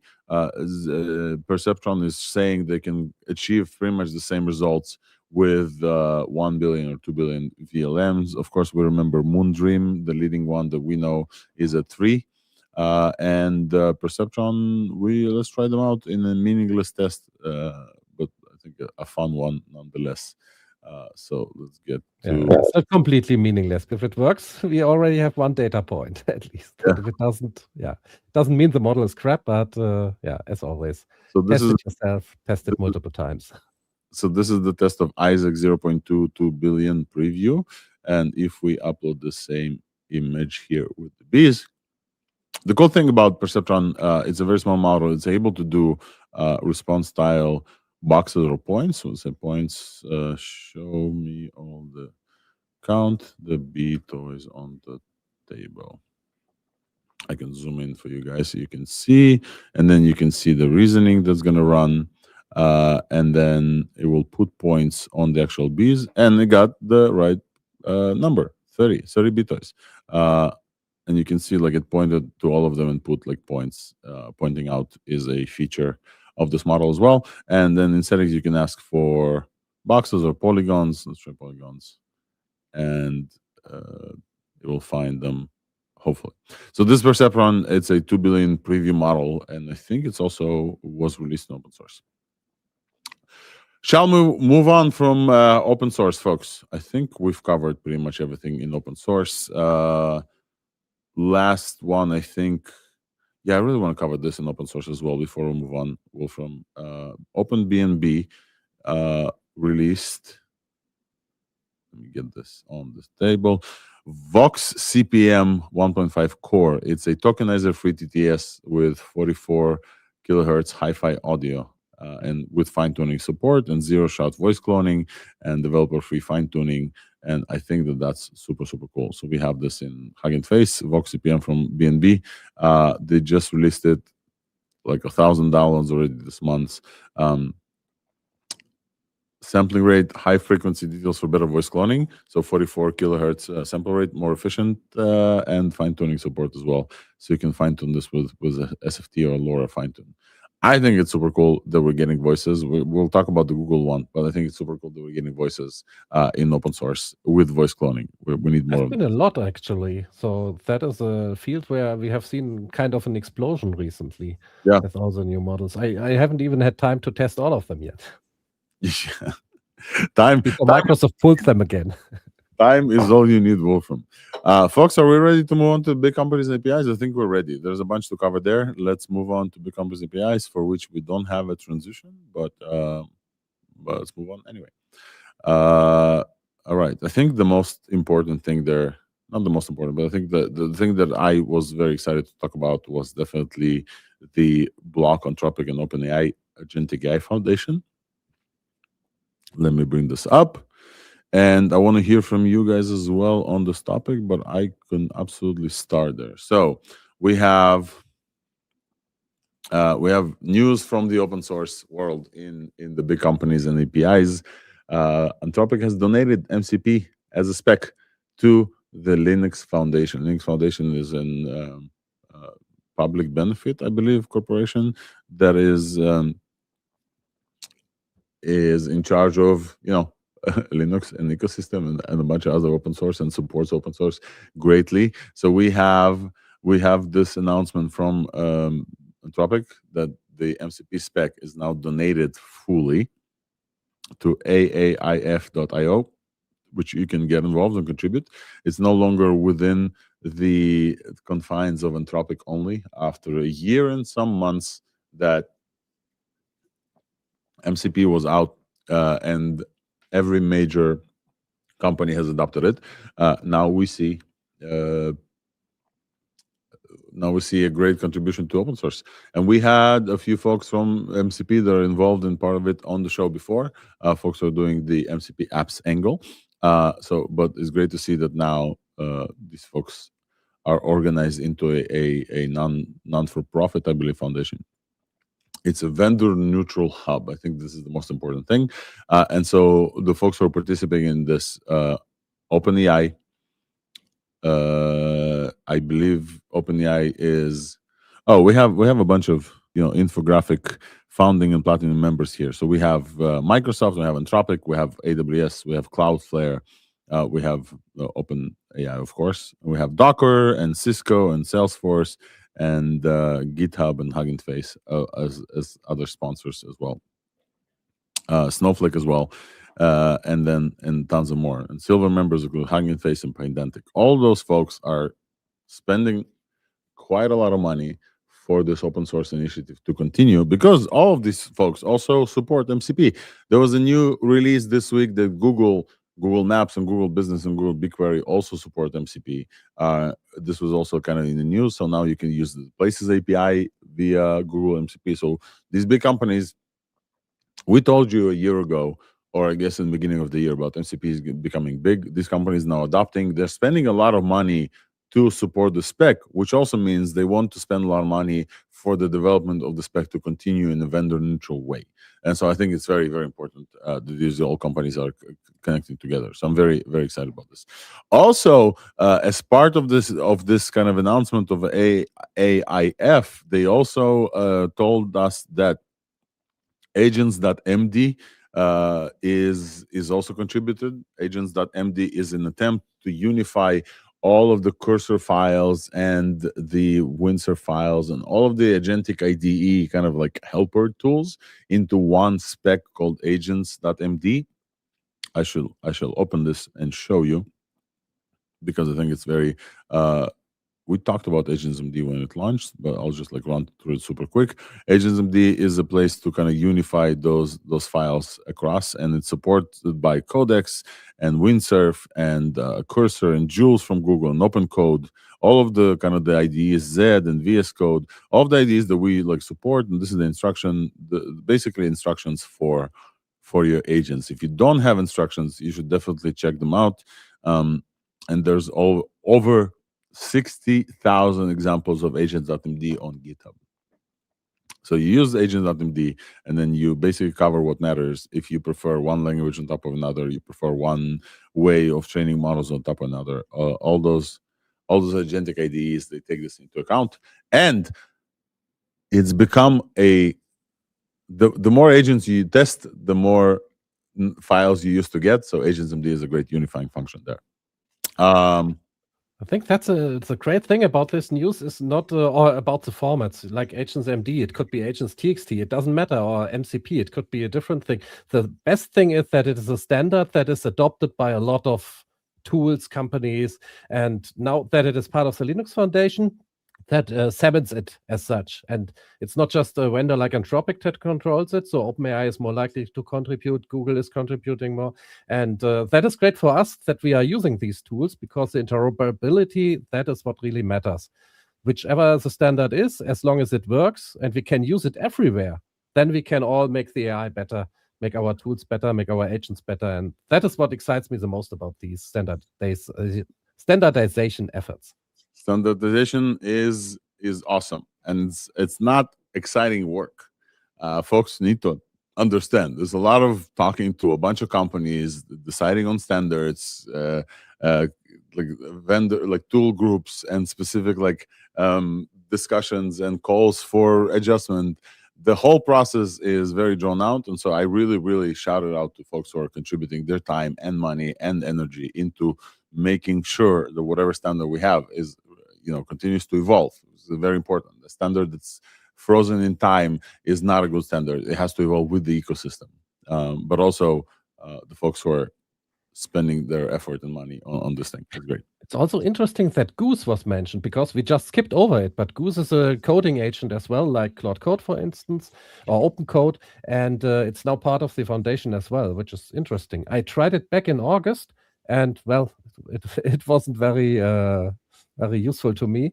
I But, have Goose, and I can show you guys what Goose does. I haven't updated Goose in a minute, but yeah, I tried it a while ago. This is from Blocks, Jack Dorsey's company. And Goose, I thought, first of all, like a very deep integration with MCPs, but also I thought the Goose is like a computer use agent. Is that not the case? it's mainly built as a coding agent. When I was using it, it has a chat client in an app, and it has a CLI app. And I tried the chat client, and it couldn't even start a new chat because there was no button for that. So it was way back in August. So I only tested it and went on. Request failed. Please try everything. I think that I maybe am not connecting it to the right thing. Well, anyway, yeah, Goose from Blocks has also contributed, and I believe it's also a computer use agent. You can click buttons and open directories and files on your computer without the constant need and like cursor to like approve everything. Interesting if you had an open, like Open Code or anything. There are many projects working on this, and to my mind, there are too many projects. They are all small. If you had something like a Linux, where everybody contributed to one big standard agent in the open source space, that would be very interesting. Yep. I want to cover the OpenAI plus Disney super quick because it does not look like we're going to get OpenAI updates anytime soon. I think, LDJ, you called out that it may come later in the day. But I think OpenAI has an announcement together with Disney. Let's see if this is on the main page already. Yes, no, this is not on the main page. I know who posted about this. OpenAI Disney. While you're looking for it, I'll talk about it a little bit. So they did announce a partnership. Oh, here it is. So Disney announced they're investing $1 billion into OpenAI, as well as allowing Sora to be able to use various characters from IP from Disney, and I guess Marvel as well, because Marvel is I guess actually owned by Disney now. Mm-hmm. Yeah, and so there's a bunch of intellectual property here. And what's funny, which is not being covered as much, is literally the day before this. So yesterday, Disney just sent a cease and desist to Gemini, to Google, for basically. I guess so. Yeah. And so I guess this is a somewhat calculated partnership and move with Disney and OpenAI here. So it's really funny because Disney is considered one of the not more abusive. I don't know abusive, but like very litigious about their IP, very strongly caring about the characters and IPs, and obviously they have IP, incredible IP like Star Wars. Can I show my cup? Marvel. I have a Darth Vader cup right here. Oh, Darth Vader cup, yeah, and and obviously they're like one of the more brand recognizable IPs in the world. And Sora, when Sora just launched, we got all excited. Folks on Sora were generating, copyrighted material in their videos. And I think this was like a big excitement of why Sora took off as much. And so we are very, at least I was very surprised to see that Disney is like the first one. And then the bearing the lead here is, Disney is now a VC, like a $1 billion equity stake in OpenAI in a 3-year deal. And the other thing is curated clips are heading to Disney Plus, an API powering new tool. So they're gonna use some of the technology on Sora inside Disney after many folks not liking kind of AI outputs. I think that's a very, very interesting thing. So Disney is now part of OpenAI, and you'd be able to generate yourself high-fiving Darth Vader starting very soon, I think January. This is what they said. This is a summary. What else is very interesting there? I think that's pretty much it, right? Agreement will make a selection of these fan-inspired Sora short films available to stream on Disney+. Disney and OpenAI is a firm, a shared commitment to responsible use of AI that protects the safety of users and the rights of creators. Disney will become a major customer of OpenAI alongside, using its APIs to build new products, tools, and experiences, including for Disney Plus, and deploying ChatGPT for its employees. So it's actually unclear who wins here, but it does put the fact that OpenAI's deal making is just incredible. Like, you cannot avoid OpenAI at this point, and the deal making power of OpenAI and Sam Altman is just like on another level.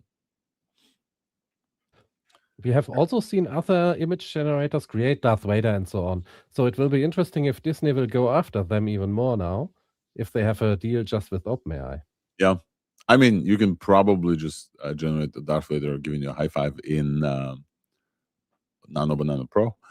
I don't think Nano Banana Pro has any restrictions as far as I've seen. You can generate other people likenesses. The one thing that people keep testing right now is this like celebrity selfie, and they're comparing that celebrity selfie to another one, so supposedly OpenAI's upcoming supposed model. And so it's going to be interesting if Disney goes and sues other companies now that they have an agreement with OpenAI. I think that's mostly it in big companies. Besides the Open Router year in review, let's review the year in review. I think it's very interesting to talk about. So Open Router is a great resource. If you're listening to Thursday and you're not familiar with Open Router, you must be new here, because we mention them at least once a day, once a week. So Open Router is this incredible place where you can basically get API versions of all the models that have all APIs across the world.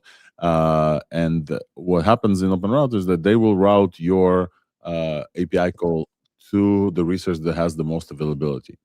For example, if WNB Inference, a reminder, Weights and Biases is the only sponsor of Thursday, and we have an inference service called WNB Inference, and we host open source models such as GLM 4.5 and Kimi K2, etc. And we are also contributing our inference service into Open Router. And so if somebody goes directly to Open Router for inference, they will route to the best available resource. And we basically are also a part of Open Router. Open Router thus becomes the #1 source for people who want availability always and great pricing as well. And because of this, they have tons of information, because another thing that you can do as an open source developer is to mention the type of use case that you're using. It's optional on Open Router. You can specify the app, like meta tags, and you can say the type of use case as well. A year of AI use cases. So let's pull this up. I really want to talk about this, and I want to show this here. Let's pull this up and talk about Open Router, a year of AI. State of the AI announces 100 trillion tokens of real LLM usage. This is a big, folks, this is a very, very big document. It's available in the PDF as well. And I think the two most important things are here. The rise of agentic model. So this is a year, a span of a year. Folks who are just listening, we're looking at the reasoning versus non-reasoning token trends of all time. Above 50%, around 60% of tokens since early 2025. 60% of tokens are reasoning tokens right now. It's really funny. We're gonna cover this next week, folks. But like the rise of reasoning in the world of AI is just incredible to see how quickly everybody changed their mind after OpenAI kind of like announced test time compute with 01 preview in September of last year, I believe. And now again, 60% of all tokens that are used in Open Router are reasoning tokens, with effectively 0 on January 1st of 2025. This is like a huge trend. You guys want to cover another trend? Feel free to grab one. Yeah, what is interesting is also the amount of tokens used for roleplay. That surprised me, because I'm using AI to just chat sometimes and have some fun as well. And it's so much used there. And what people probably don't know, you can use the big models like Opus, like Gemini Pro.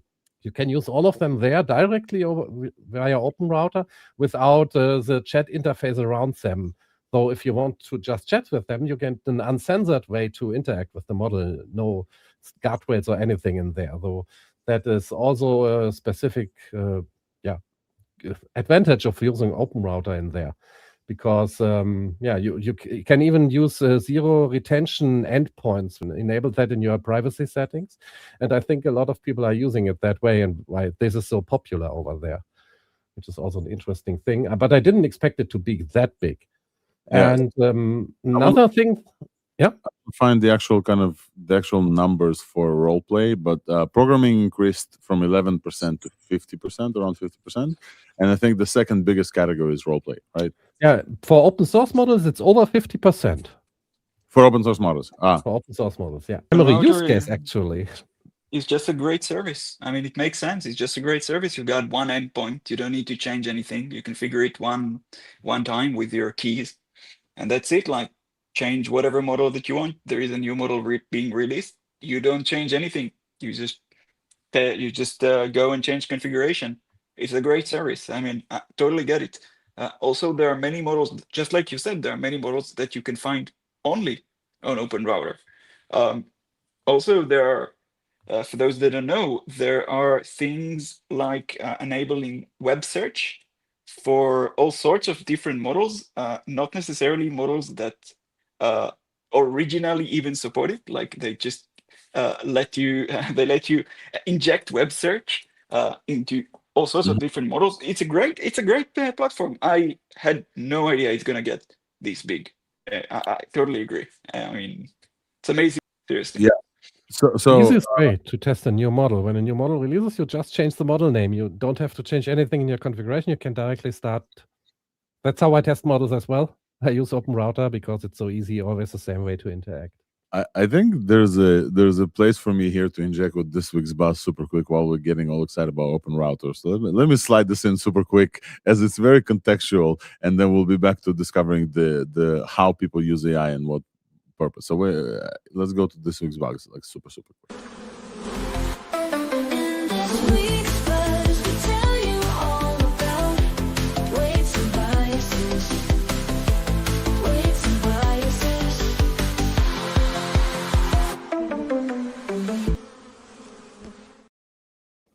Welcome to this week's Buzz, a category on Thursday that I talk about everything that is up to date from the show's only sponsor, Weights and Biases. And this week I have a very announcing thing, as we're now just talking about OpenRouter. OpenRouter has a new integration that they've dropped, a new beta feature that's called Broadcast. And if you go to OpenRouter and you turn on Broadcast in settings, you will see, let me zoom out here, you will see the Weights and Biases weave is now part of the instrumentation here. All you need to provide is an API key, which you can get at 1b.ai/authorize, like this.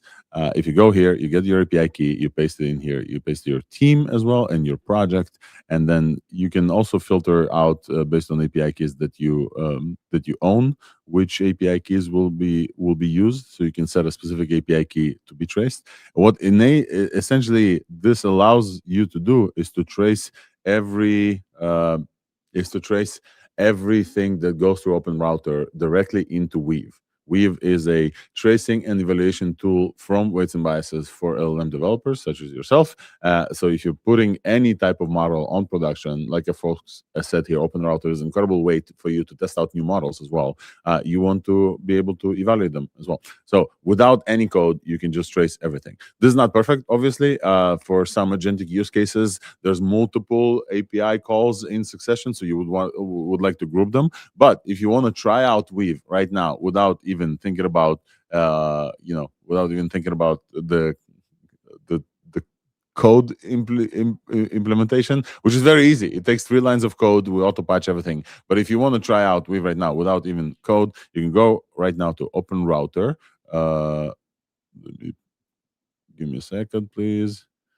I'm trying to put myself on there. You can go right now to OpenRouter, configure Weave, paste an API key in here, and then start seeing traces streamed into Weights and Biases Weave. I think it's very cool. And now let's continue with OpenRouter, because we're off this week's buzz. So let's chat about this report a little bit more. I think there's a few more highlights that we can do in geography. I definitely want to look at that. Yeah, that was also interesting because Germany is pretty big up there. I think we are on third place after USA on first and China on second, right? Yeah. Or Singapore is even higher here. So all we need is for Yam to move to Singapore, and we will have covered all of the AI top countries that it use. Yeah, Canada's not even here. Listen, we need to move you to South Korea. China and- is No, lower I'm good. than I I'm thought. good. You're good in Canada. So get Canada up here. So top 10 countries by token volume, United States is almost 50%. Singapore is very, very Germany, and China is using OpenRouter as Now well. the question is, how many percent of the Germany is from me? No, we're in there, dude. We're in there. Yeah, right after. All right, right Yeah. after the UK. Okay, we got to stop using RON pods in the US then, I guess, because User retention as well, folks. We must talk about user retention, and I think it's very interesting. We are on Thursday High dedicated to bring you all the best new models that come out and kind of tell you why you would use them. And sometimes I will admit we're doing a poor job because like from week to week we're like, hey, this model is the best, and then next week we're part of, I don't know if we're part of the problem or the solution, but definitely retention is a problem with models because as you will see, retention drops off because like, okay, here's the examples. OpenRouter shows the Cinderella glass slipper phenomenon where Gemini 2.5 Pro retention rates, they absolutely drop low and low, but like the lab released Gemini 3. Do they expect the Gemini 2 will keep retention? I don't think so. I know for a fact, though, for actual enterprises and use cases of AI and folks who are fine-tuning the models, many are still on like Qwen 3, and some of them are like still on Qwen 2.5. People don't want to reinvest a lot of money into kind of like getting the new hardest AI models all the time, because if it works, and don't touch it. And the whole purpose of open source models is that you put the weights once and nobody's going to change them. They're not changing. The API doesn't change, and you have predictable pricing for those models. So I know for many enterprises, retention, at least for open source, is there. But this is not the use case for OpenRouter. The use case for OpenRouter is you use it to try out the new model. So you can see GPT-4o Mini drops in retention 1 month after, from 100% into less than 30%. Very interesting things to be learned here. So you can see folks tried out Llama 4 Maverick for exactly 1 month and then basically stopped using this. Gemini 2 Flash also pretty much the same thing. The only one that was held for a long time is actually Gemini 2.5 Pro is very, very, very impressive. Look at this, like 60% were still there after 2 months. And for Cloud 4 Sonnet, even 3 months in, 50% of people still use Cloud 4 That's Sonnet. a class slipper phenomenon they talk about, because like when the shoe fits, you stay with it. So people find a model, they have a use case that no other model solves, they try it here, they find a model that solves their new use case, and then they just stay loyal to the model because it fit once, so they keep using it until they may have another use case that is no model is fixing, and when they find one that fixes it, they switch to this. So it's not always running the most the newest model or anything, but you found a model, you use it. Like I'm still using Sonnet a lot as well. And Yep. I just want to say that these plots hurt my data scientist core toxic traits. I mean, I would have. I mean, totally agree that these plots are significantly biased towards I try the models and Yeah. not that I use these every day. What I want to say is that I don't have the data with me, but I would have looked much deeper into the data, because maybe this can be explained by some sort of a Gemini 2.5 being free or default on a very large platform, like maybe Copilot, maybe C-Line or something like this.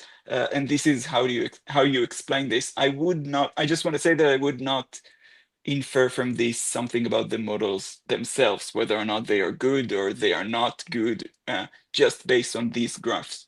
No, this is definitely a great call out. Yeah. Also, we need to remember this is from OpenRouter. OpenRouter uses Qt as well. Folks can go directly to OpenAI, and many do, many. OpenAI talked about having 4 million developers on their platform. They're not talking about OpenRouter. They mentioned OpenRouter as part of those developers.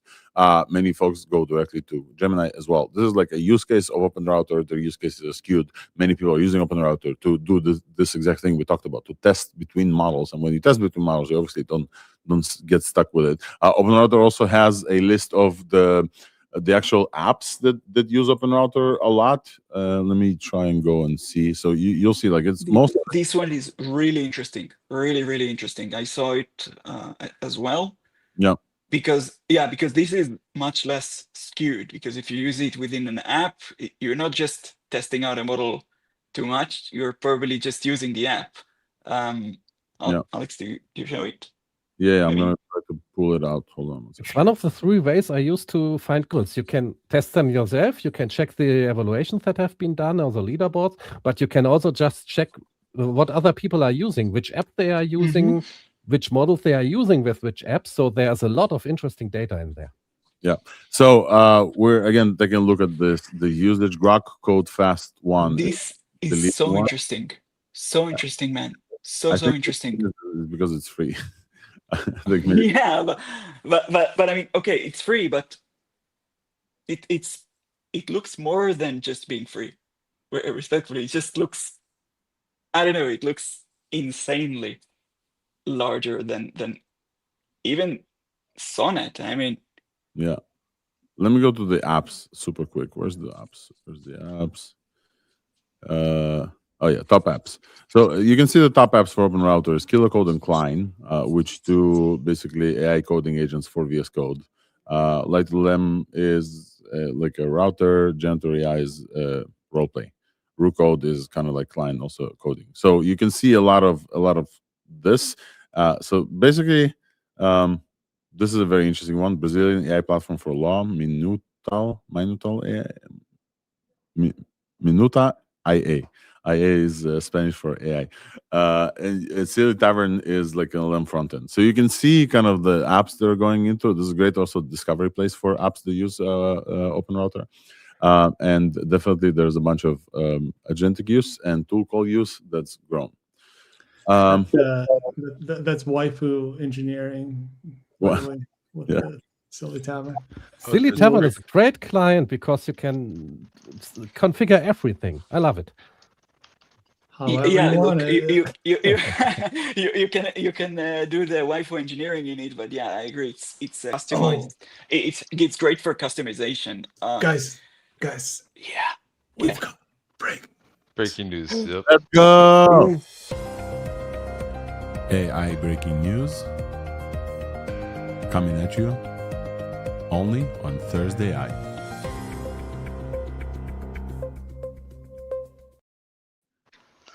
All righty. Put the link. Okay, go ahead. Go ahead. Who's driving? Yeah. Okay. So I guess I'll go. So GPT 5.2. I just put the link there.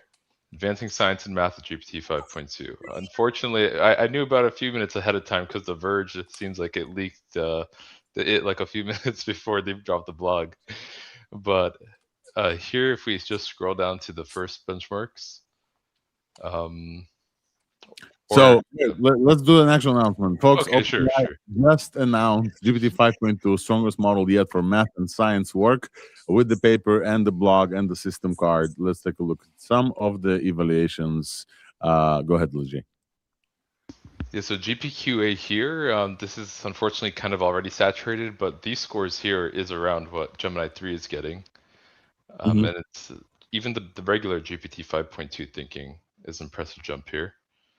If we continue to scroll down, Frontier Math. Now this is a pretty significant jump. Could you scroll down a little bit more too, so we could see the model names? Yeah. No, I mean, yeah, I got you. No, yeah, right there. Yeah, so I think this is right around where Gemini 3 also is. So I guess this is their answer to Gemini 3. Frontier Math being the really difficult mathematics benchmark. It's often containing a lot of longer horizon tasks, things that would take a mathematician hours or potentially even days to solve. Okay, we can go to the next ones. Yeah, let's take a look. They say GPT 4.2 is not only strong at graduate level science problems, we now regularly see our frontier models contributing solutions to previously unsolved and increasingly subtle questions in mathematics. Oh, actually, scroll up a little bit again, back to that sentence. So right below it says, in this case study, we describe how GPT 5.2 Pro helped resolve an open research problem in statistical learning theory, documented in a new paper on learning curve monotonicity for maximum likelihood estimators. Really interesting. Yeah. Okay. So we not only get GPT 5.2, there's also GPT 5.2 Pro, which is kind of the very deep thinking version of GPT 5. I don't think. Oh, okay. This It's is really it. true. It's Can really we talk about the fact that we got another one 2 weeks ago? You mean 5.1? Wait, that was Yeah. 2 weeks ago? 2-3 weeks ago, something like that. Yeah, I think 5.1 was a bit more. I think It was like about 3 or 4 weeks ago. Yeah. yeah, about a month. There's a Okay, I'm system card sorry, it here. was 4 weeks ago. Yeah. So there is the system card I just linked. That is, I just linked in the chat. Yeah, look at the And system. I think that has some more details. And apparently, they report this model has significantly lower hallucination rate as well, which is impressive, I think, because artificial analysis has a hallucination benchmark where GPT 5.1 was already scoring really good and better than Gemini 3. So, oh, here we go. Yeah. Yeah. So lower hallucination rate with browsing enabled, 0.8 on incorrect claims compared to 1.5 in GPT 5.1. And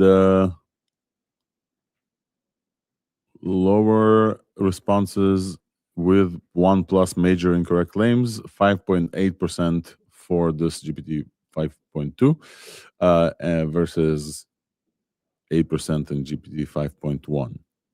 It's really interesting that GPT 5.1 has more than GPT 5 in this chart. Yeah, I think sometimes with this new RL paradigm, reasoning RL paradigm, some people refer to the models as feeling kind of deep fried sometimes from just being like traumatized in the reinforcement learning, you could say. And I think this is a good sign, the fact that they are showing GPT 5.1 got hurt a little bit in worse hallucination rate, but this is helping reverse that trend back down. So we obviously need to play with this model, but looking just at the release, this seems like a very much focused model on coding and math. Not even coding, just like the sciences and math, right? Science and math. Do you guys feel like answer to Gemini 3 from OpenAI? I think from what we're seeing so far, I mean, it's very limited amount of benchmarks, but it seems like pretty close in score based on that. But also, ArcAGI score just dropped, and I just linked that in the chat. That's good. This is looking interesting. Let's take a look. Does anybody have access to it? Can we try a I'm prompt? right now trying to get access and play with it. Just tell it, make a realistic plan to cure cancer. Let's just see what it does. So ArcAGI just verified on their leaderboard for ArcAGI 1, GPT 5.2 Pro is getting a 90.5% score. This is on ArcAGI 1. We're on 2, GPT 5 Pro. GPT 5.2 Pro is getting 54%. Even the high is getting over 50%. For the regular one. What am I? Oh, the regular one. Okay. This is really confusing because there's GPT 5 with multiple levels of reasoning, like medium, high, and extra high. And there's extra high. Which runs like a what do we call this? Which runs like 10 things in parallel and chooses between them, right? So there's like the thinking model, and there's the thinking model times 10 that chooses between all these kind of like rollouts the best possible solution, and that tends to be very, very expensive. This is why you see it on the chart above the 15% per cost per task, but it's a significant. It's not that significant of a bump. LDJ, look, like the extra high is around 52%, and the GPT 5.2 Pro is around 54%. So only 22%. Yeah, and look at Gemini 3 Pro down there in the green. Oh, well, that's Deep Think, but yeah, there you go. Yeah. Yeah. So Insane. yeah, this is Not insane. bad. Go ahead. They should prompt it to come up with a better naming strategy and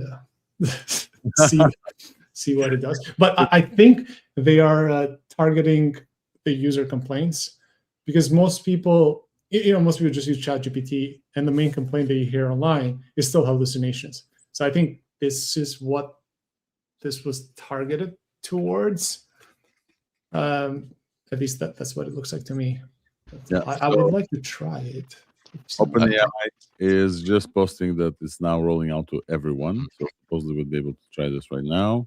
And let's try this right now. It is a little bit more expensive in the API, by the way. So it I would is have shown now. you in Codex, but like Claude destroyed my computer, so I'm not joking. I'm not joking. Yeah. I'm currently struggling, but hopefully. Yeah. Let this be a lesson to you kids. Do not enable computer use on your computer. Run sandboxing. The sandboxing built-in is very, very good. If you can get it to run, is very competently done. They use like the proper Linux way of doing it. Time. Because go ahead. Sorry. I was gonna say I just linked an image for another benchmark that we haven't seen yet in the StreamYard chat. And so this is from the system card, and this is OpenAI PRs, and what percentage of them they kind of have this benchmark of real world OpenAI pull requests. And what's impressive here, so this is showing GPT 5.2 with no browsing is scoring higher than GPT 5.1 Codex Max, which a lot of people were saying Codex Max was already competing, or in some cases even better than Gemini 3 for a lot of people's use cases. So the fact that this is doing better than that and is not even a coding specific model, I think this is really good progress. So this is on PRs. This is a OpenAI pull request kind of coding internal benchmark, right? Yep. Yeah. I don't seem to have access yet, but let's see what Sam Altman said about this. It's the smartest generally available model in the world, says Sam Altman. Of course, he would say this. This is kind of like Apple's. The API cost is a little bit more expensive, by the way. So it's $1.75 input, and then about, I think it's at $14 output. Oh, it's an open router. Yep. And so if I remember right, I think this is like roughly 50% more expensive than the original GPT-5 and GPT 5.1. So hopefully, possibly, they're also emphasizing that this has a lot of world knowledge, and maybe that means it's a little bit bigger of a model. I think did they mention something about this model being the same one that beat IMO or something like this? I remember like there's rumors that said that like they will give us a model that kind of beat everything on international map.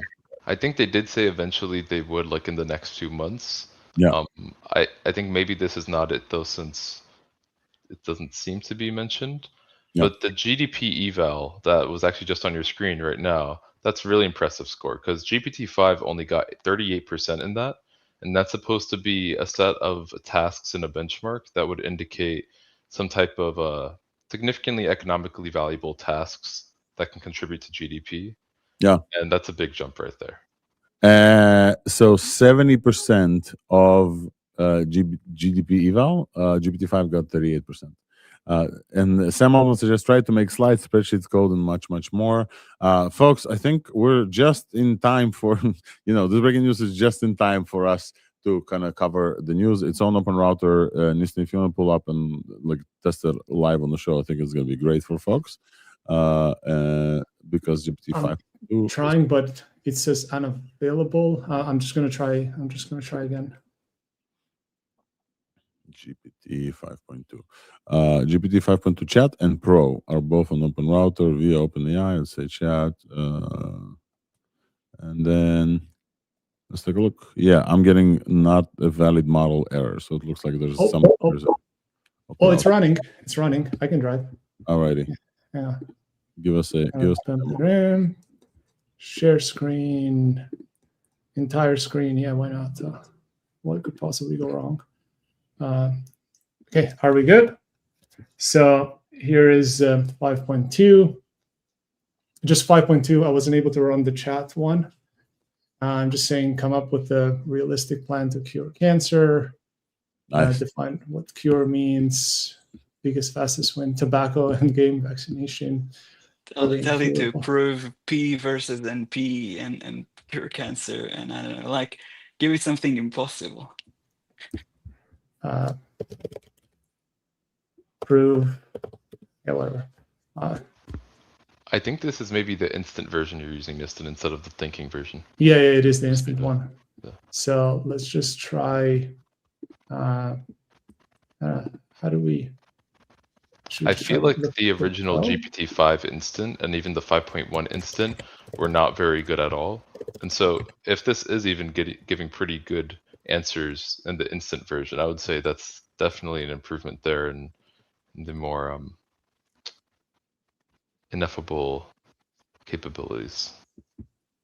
I wanna, while this runs, listen, let me show you my screen super quick, folks. We have this chart that was posted also from OpenAI, where GPT 5.2 thinking gets 100% of AIME, the competition math 2025 with no tools, 100%, as opposed to the previous version getting 94, Anthropic Opus 4.5 getting 92, and Gemini 3 getting 95. So 100% of math. This is a significant boost in math capability in models. Again, frontier math, the very difficult one, tier 1 to 3 and tier 4. 1 to 3, they're getting 40% on top of Google's 37. And they're coming a little bit lower in tier 4 than Gemini 3. So they're putting like a dot in Gemini 3. I'm not sure.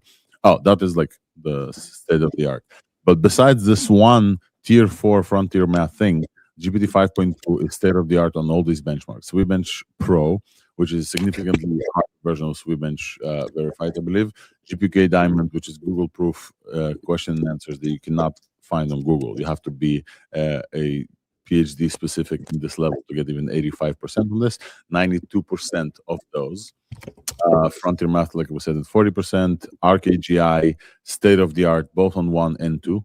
So 86% on 1 and 52% on ArcAGI 2. And LDJ, I think the biggest jump that we see is GDP Val, knowledge, work, tasks at 70%. The biggest jump from both of the other ones. This seems like a very significant model. We'll definitely add this to the show. Niston, feel free to continue and to tell us what you're seeing. Oh, I just ran out of credits for some reason, like literally right now. But you need more credits. Just in time. Well, I haven't used Open Router as much, but it looks pretty good. I don't know. We need some more. It still feels about the same. Again, this is still the instant one. Oh, okay. Yeah.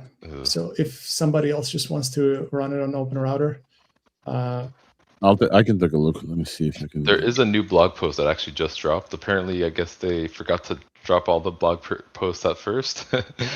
So now they actually have a full thing. It says introducing GPT 5.2, and this blog post now actually has all the things we want, like benchmarks and specific comparisons to the past models and examples of coding tests and a bunch of things like that. I'll link this in the chat. Yes, please. Let's take a look. So we are getting this is the smartest model right now that everybody can have access to. I'm assuming. Let's take a look at this super quick. Yeah, this is the comparison. We should try. I mean, it looks like this, but it's very hard. Very hard to know. Yeah. And in this comparison of the comparison we had up earlier of Gemini 3 Pro compared to GPT 5.2 thinking, it seems what I'm seeing here, it's GPT 5.2 thinking is beating it in every single benchmark except the non-tools version of Frontier Math where it's losing by like 4%. Oh, I tried the chat version now. Apparently I did have credits. It got the Martian question. I usually give it pretty spot on. So, it is good for math. I will give it that. We also have some comments from folks who have tried it before.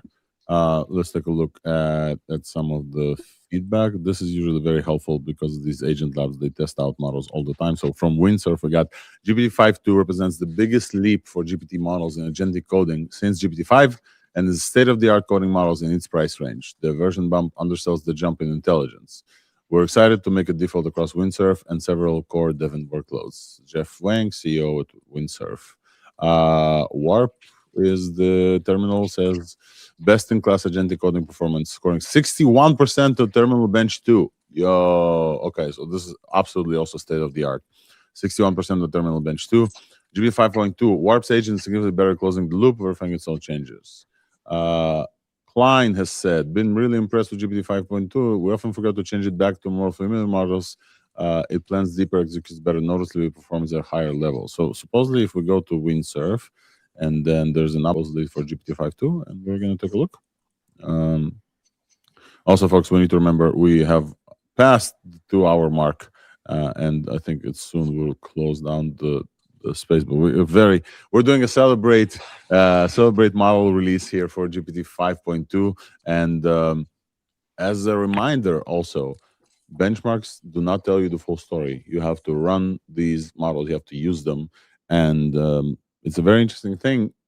As a response to code red from Sam Altman, OpenAI moved and pushed the release like super quick, and the question remains whether or not this will help bring some users back to the actual actual ChatGPT, because yes, this model is great maybe for coding, and maybe many people will use this in coding agents, but will this be enough for people like my mom?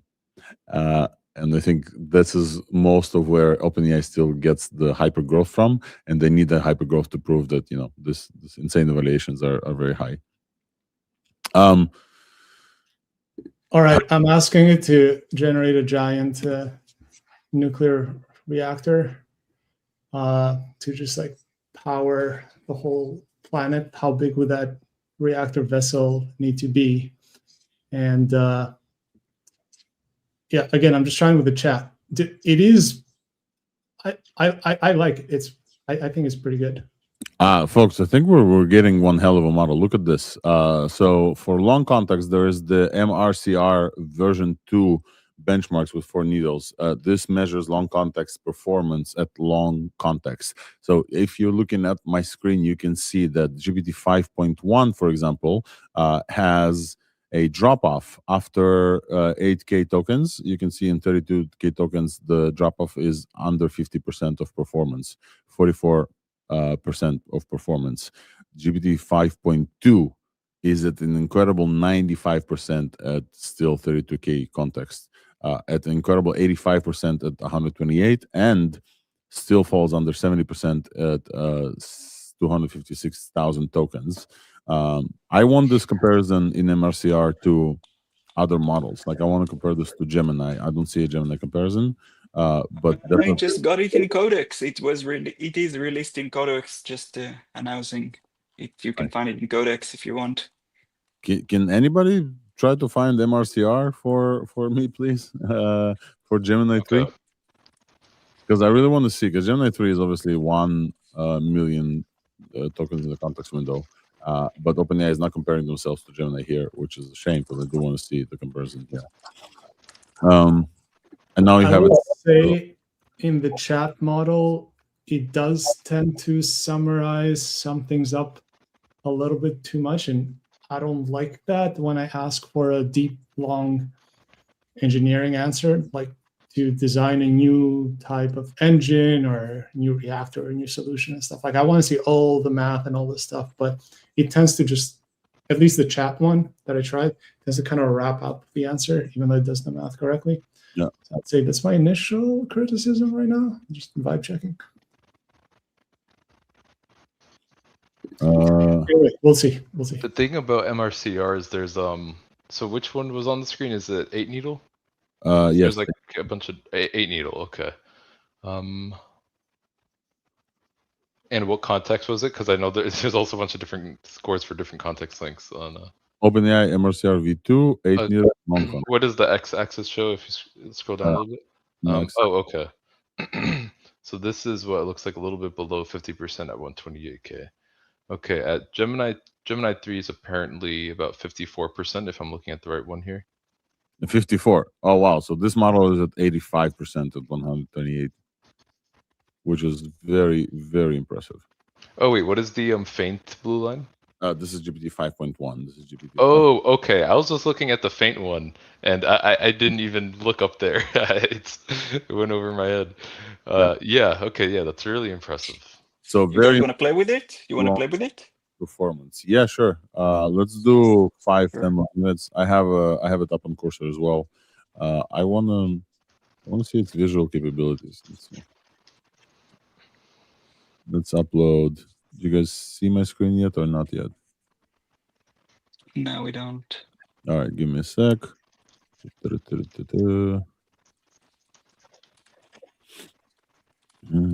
Where's Cursor? Where is this Cursor? Okay. So we will have a picture here. Count the cool thing about Cursor having this, if you are paying for Cursor, is that they have this agent mode, but they also have the ask mode. Ask mode is just chat, so you don't have to do answer. And I've been testing the bees numbers, and it does seem like OpenAI is suggesting that this model is also better in performance, but it does not look like they got 31 bees in the image. You guys want to build something? We can build something. It's probably going to be a little boring for the viewers to just watch, but we can take a look. Maybe there's like a Mars vibe coding test that Instant has. Yeah, Nistan, you want to try this one? Do you have a prompt for that ready? It passed that, by the way. Yeah. Yeah. Well, at least it got the calculations correctly. But I'll just give me a second. I'll just paste that in the chat. Even with 5.2 instant? Yeah, if you guys have the vibe coding ready, make a 3JS simulator that works with it and shows everything cool in 3D and launches it. Let me open the new folder. Okay, yeah, just copy. Yeah, just copy paste that. Just drop that in. I just put the prompt in the chat. While you are at it, I want to show you something. Let's Alex took the screen. Okay. Super quick. All right, go ahead. No problem. No problem.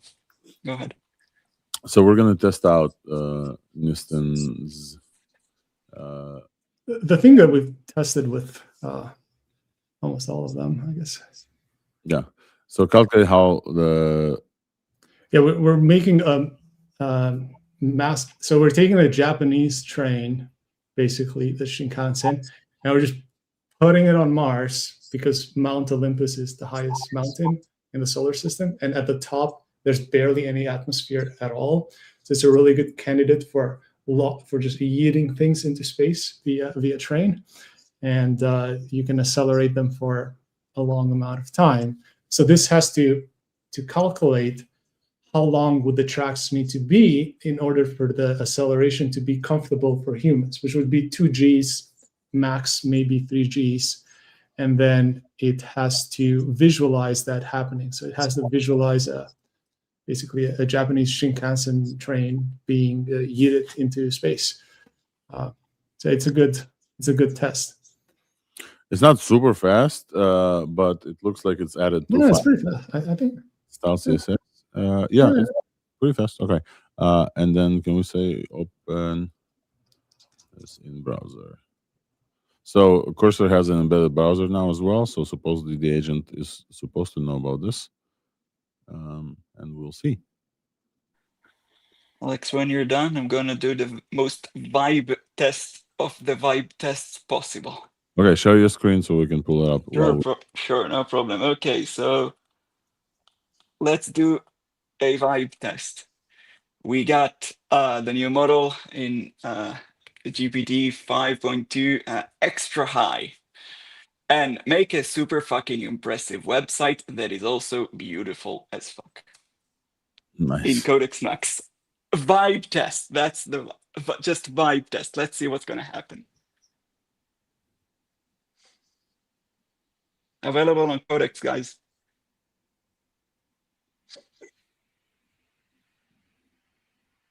Okay, Alex, you were right. It might be pretty boring to watch, but yeah.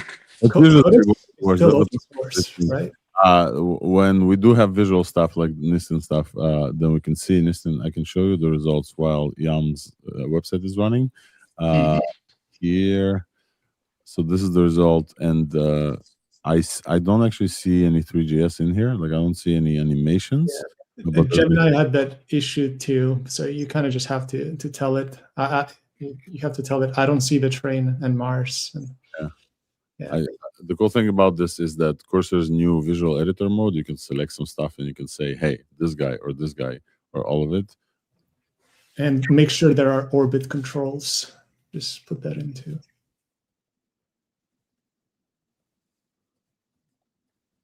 But it has max acceleration, it has the rotation speed, the target, acceleration cap, 2Gs. Time you got that. You got that correctly, I think.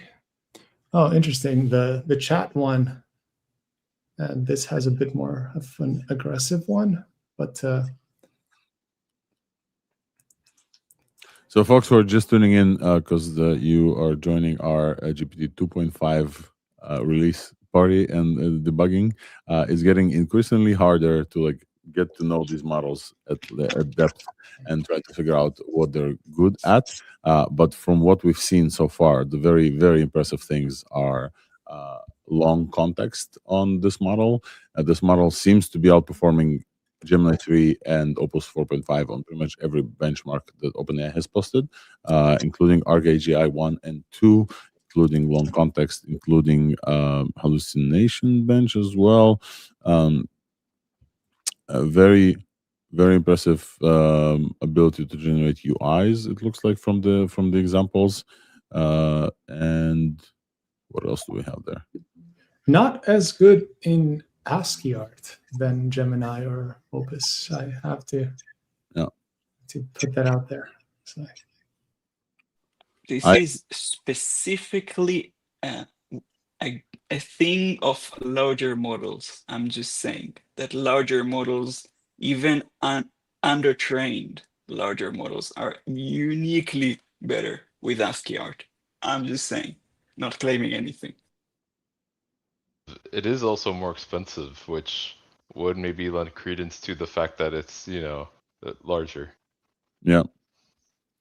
Alrighty, folks. I think it's time to call it. The thing that I wanted to like mention super quick at the end, before knowing that GPT-5 is going to get released, although we did have some assumptions about this, I wanted to cover some stuff from Google, and I will mention them super quick because I got very excited about this.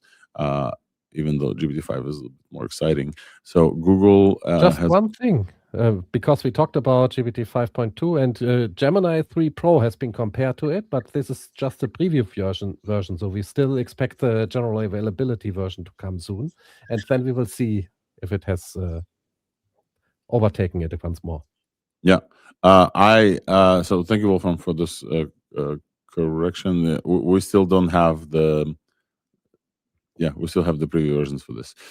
So I wanted to show you Stitch super quick. So folks, Google has a bunch of products that are AI native right now. So in addition to just adding MCP in Maps, etc., I wanted to share this one. It's Stitch. Google purchased a company and then they turned it into a product called Stitch. And they've just added Gemini 3 in there. So obviously we're getting excited about GPT 5.2, but the differences between them are not that large. The difference that is important for non-coding folks is how you can use this. And Stitch is a pretty cool thing that it generates full-blown, it's kind of like a vibe coding platform, but it's more for design and generates these like full-blown interactive things. This is my attempt to say create a dashboard for indoor plant care with watering schedules. So you can see this thing, and this thing is like a full-on HTML ready template that you can export and use in your websites. What's the coolest thing about this is that you can hit share and export. This is a new thing, and this exports directly into AI Studio or Jules, the coder agent.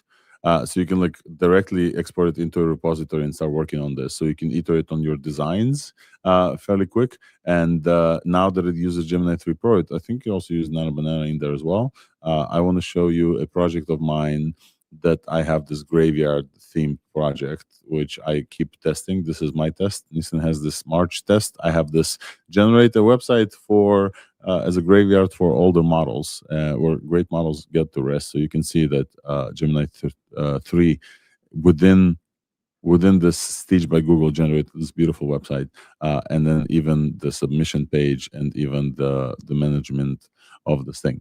I found this product to be super cool, specifically because, again, distribution and the way you use these models is very important. Not many people will use Cursor, and this is a way to also redesign some stuff. So shout out to the Stitch team for this. This was pretty much everything that we wanted to cover on the show besides the textual stuff. We got a new model that seems like it's competing on every category, GPT 5.2. Both Nistan and Yam are getting super excited by testing this. Yam, do we have a website yet or no? I am checking right now. We should. One moment. Alrighty. And this concludes our live stream for today, folks. Just a reminder, if you're tuning into any part of the show, if you missed any part of the show, we are recording live, but the show is then edited down to a podcast and a newsletter on thursdai.news. So please don't forget to subscribe. Let me put up a QR code for you here as well. Please don't forget to subscribe to our show. If you missed any part, you can skip. There's chapters. You can skip the TLDR. We did celebrate the GPT 5.2 release, but we also talked about a bunch of other releases this week, including a bunch of open source ones. The show is hosted by me, Alex Volkov, an AI evangelist with Weights and Biases, and co-hosted by Wolfram, Ravenwolf, LDJ, Nistan, and Jan Peleg. All folks bring their different types of expertise. We've been doing this for over 2.5 years, and next year is going to be probably our last scheduled show of this year, where we're going to do a recap of a full year of AI releases, and we need to go and update this recap because GPT 5.2 was just released just now. So that recap is going to be hopefully up to date by then. With that said, I want to again shout out Chroma. Shout out Chroma for the once again, shout out Chroma for hosting me this week in San Francisco to be able to stream to you guys even while I'm traveling. So if you have any vector AI needs, Chroma is the best database. It's open source as well. It's super cool. Shout out Chroma, Jeff and TJ for helping me through this super quick. And yeah, let's land on your most beautiful website. Okay, so this is the result of GPT 5.2 max out, high max, the max of the max. Build a super fucking impressive website that is also beautiful as fuck. That's the prompt. Everything default. That's what we got in Codex. We craft cinematic websites and products that move fast, look unreal. Look at the text, look unreal. Convert like crazy. Okay. It's Okay, vibing, it's not right? It's vibing. Yeah, it's vibing. Look, it's not bad. It's nice. It's nice. It's a little bit purple. It's nice, but there is a purple. It's purple. It's purple because it's AI. The Yeah, AI likes purple. Yeah, we like the purple. Yeah. Well, I have to say, I was more impressed when I tested the Gemini and it did this interactive stuff. Remember when it did the AI news stuff? Yeah. So, yeah, this looked a bit corporate, I would say. Yeah, Gemini is really, really good at UI, and this is why I wanted to show the Stitch thing, because you can use Stitch with the Gemini 3 Pro now. But GPT 5.2 is also dope. Folks, we have so much to choose from. We have GPT 5.2, still GPT 5.1, Codex Max, Opus 4.5, Gemini 3. Models are competing for your attention as though are the companies. I am personally not sure that GPT 5.2 is going to be the Hail Mary that prevents OpenAI leakage to Gemini, because again, this is like a very smart model, but folks are still leaving to Gemini. So we'll see how this turns out. I'm pretty sure there's going to be more news by the end of this year. So we're not at the end, but we're almost at 100% RKGI. We're crossing 54% of RKGI too. The intelligence explosion is booming, and we're putting fucking GPUs in space, which is also super cool. So this, I think, summarizes Thursday for December 11th. Thank you so much, everyone, for joining us. Again, missed any part of the show, thursdai.news. And thank you for the co-host and the sponsor, Weights and Biases, for the show. We'll see you again next week. Bye-bye, everyone. Bye-bye. Let's all wave. Bye-bye. And we're out.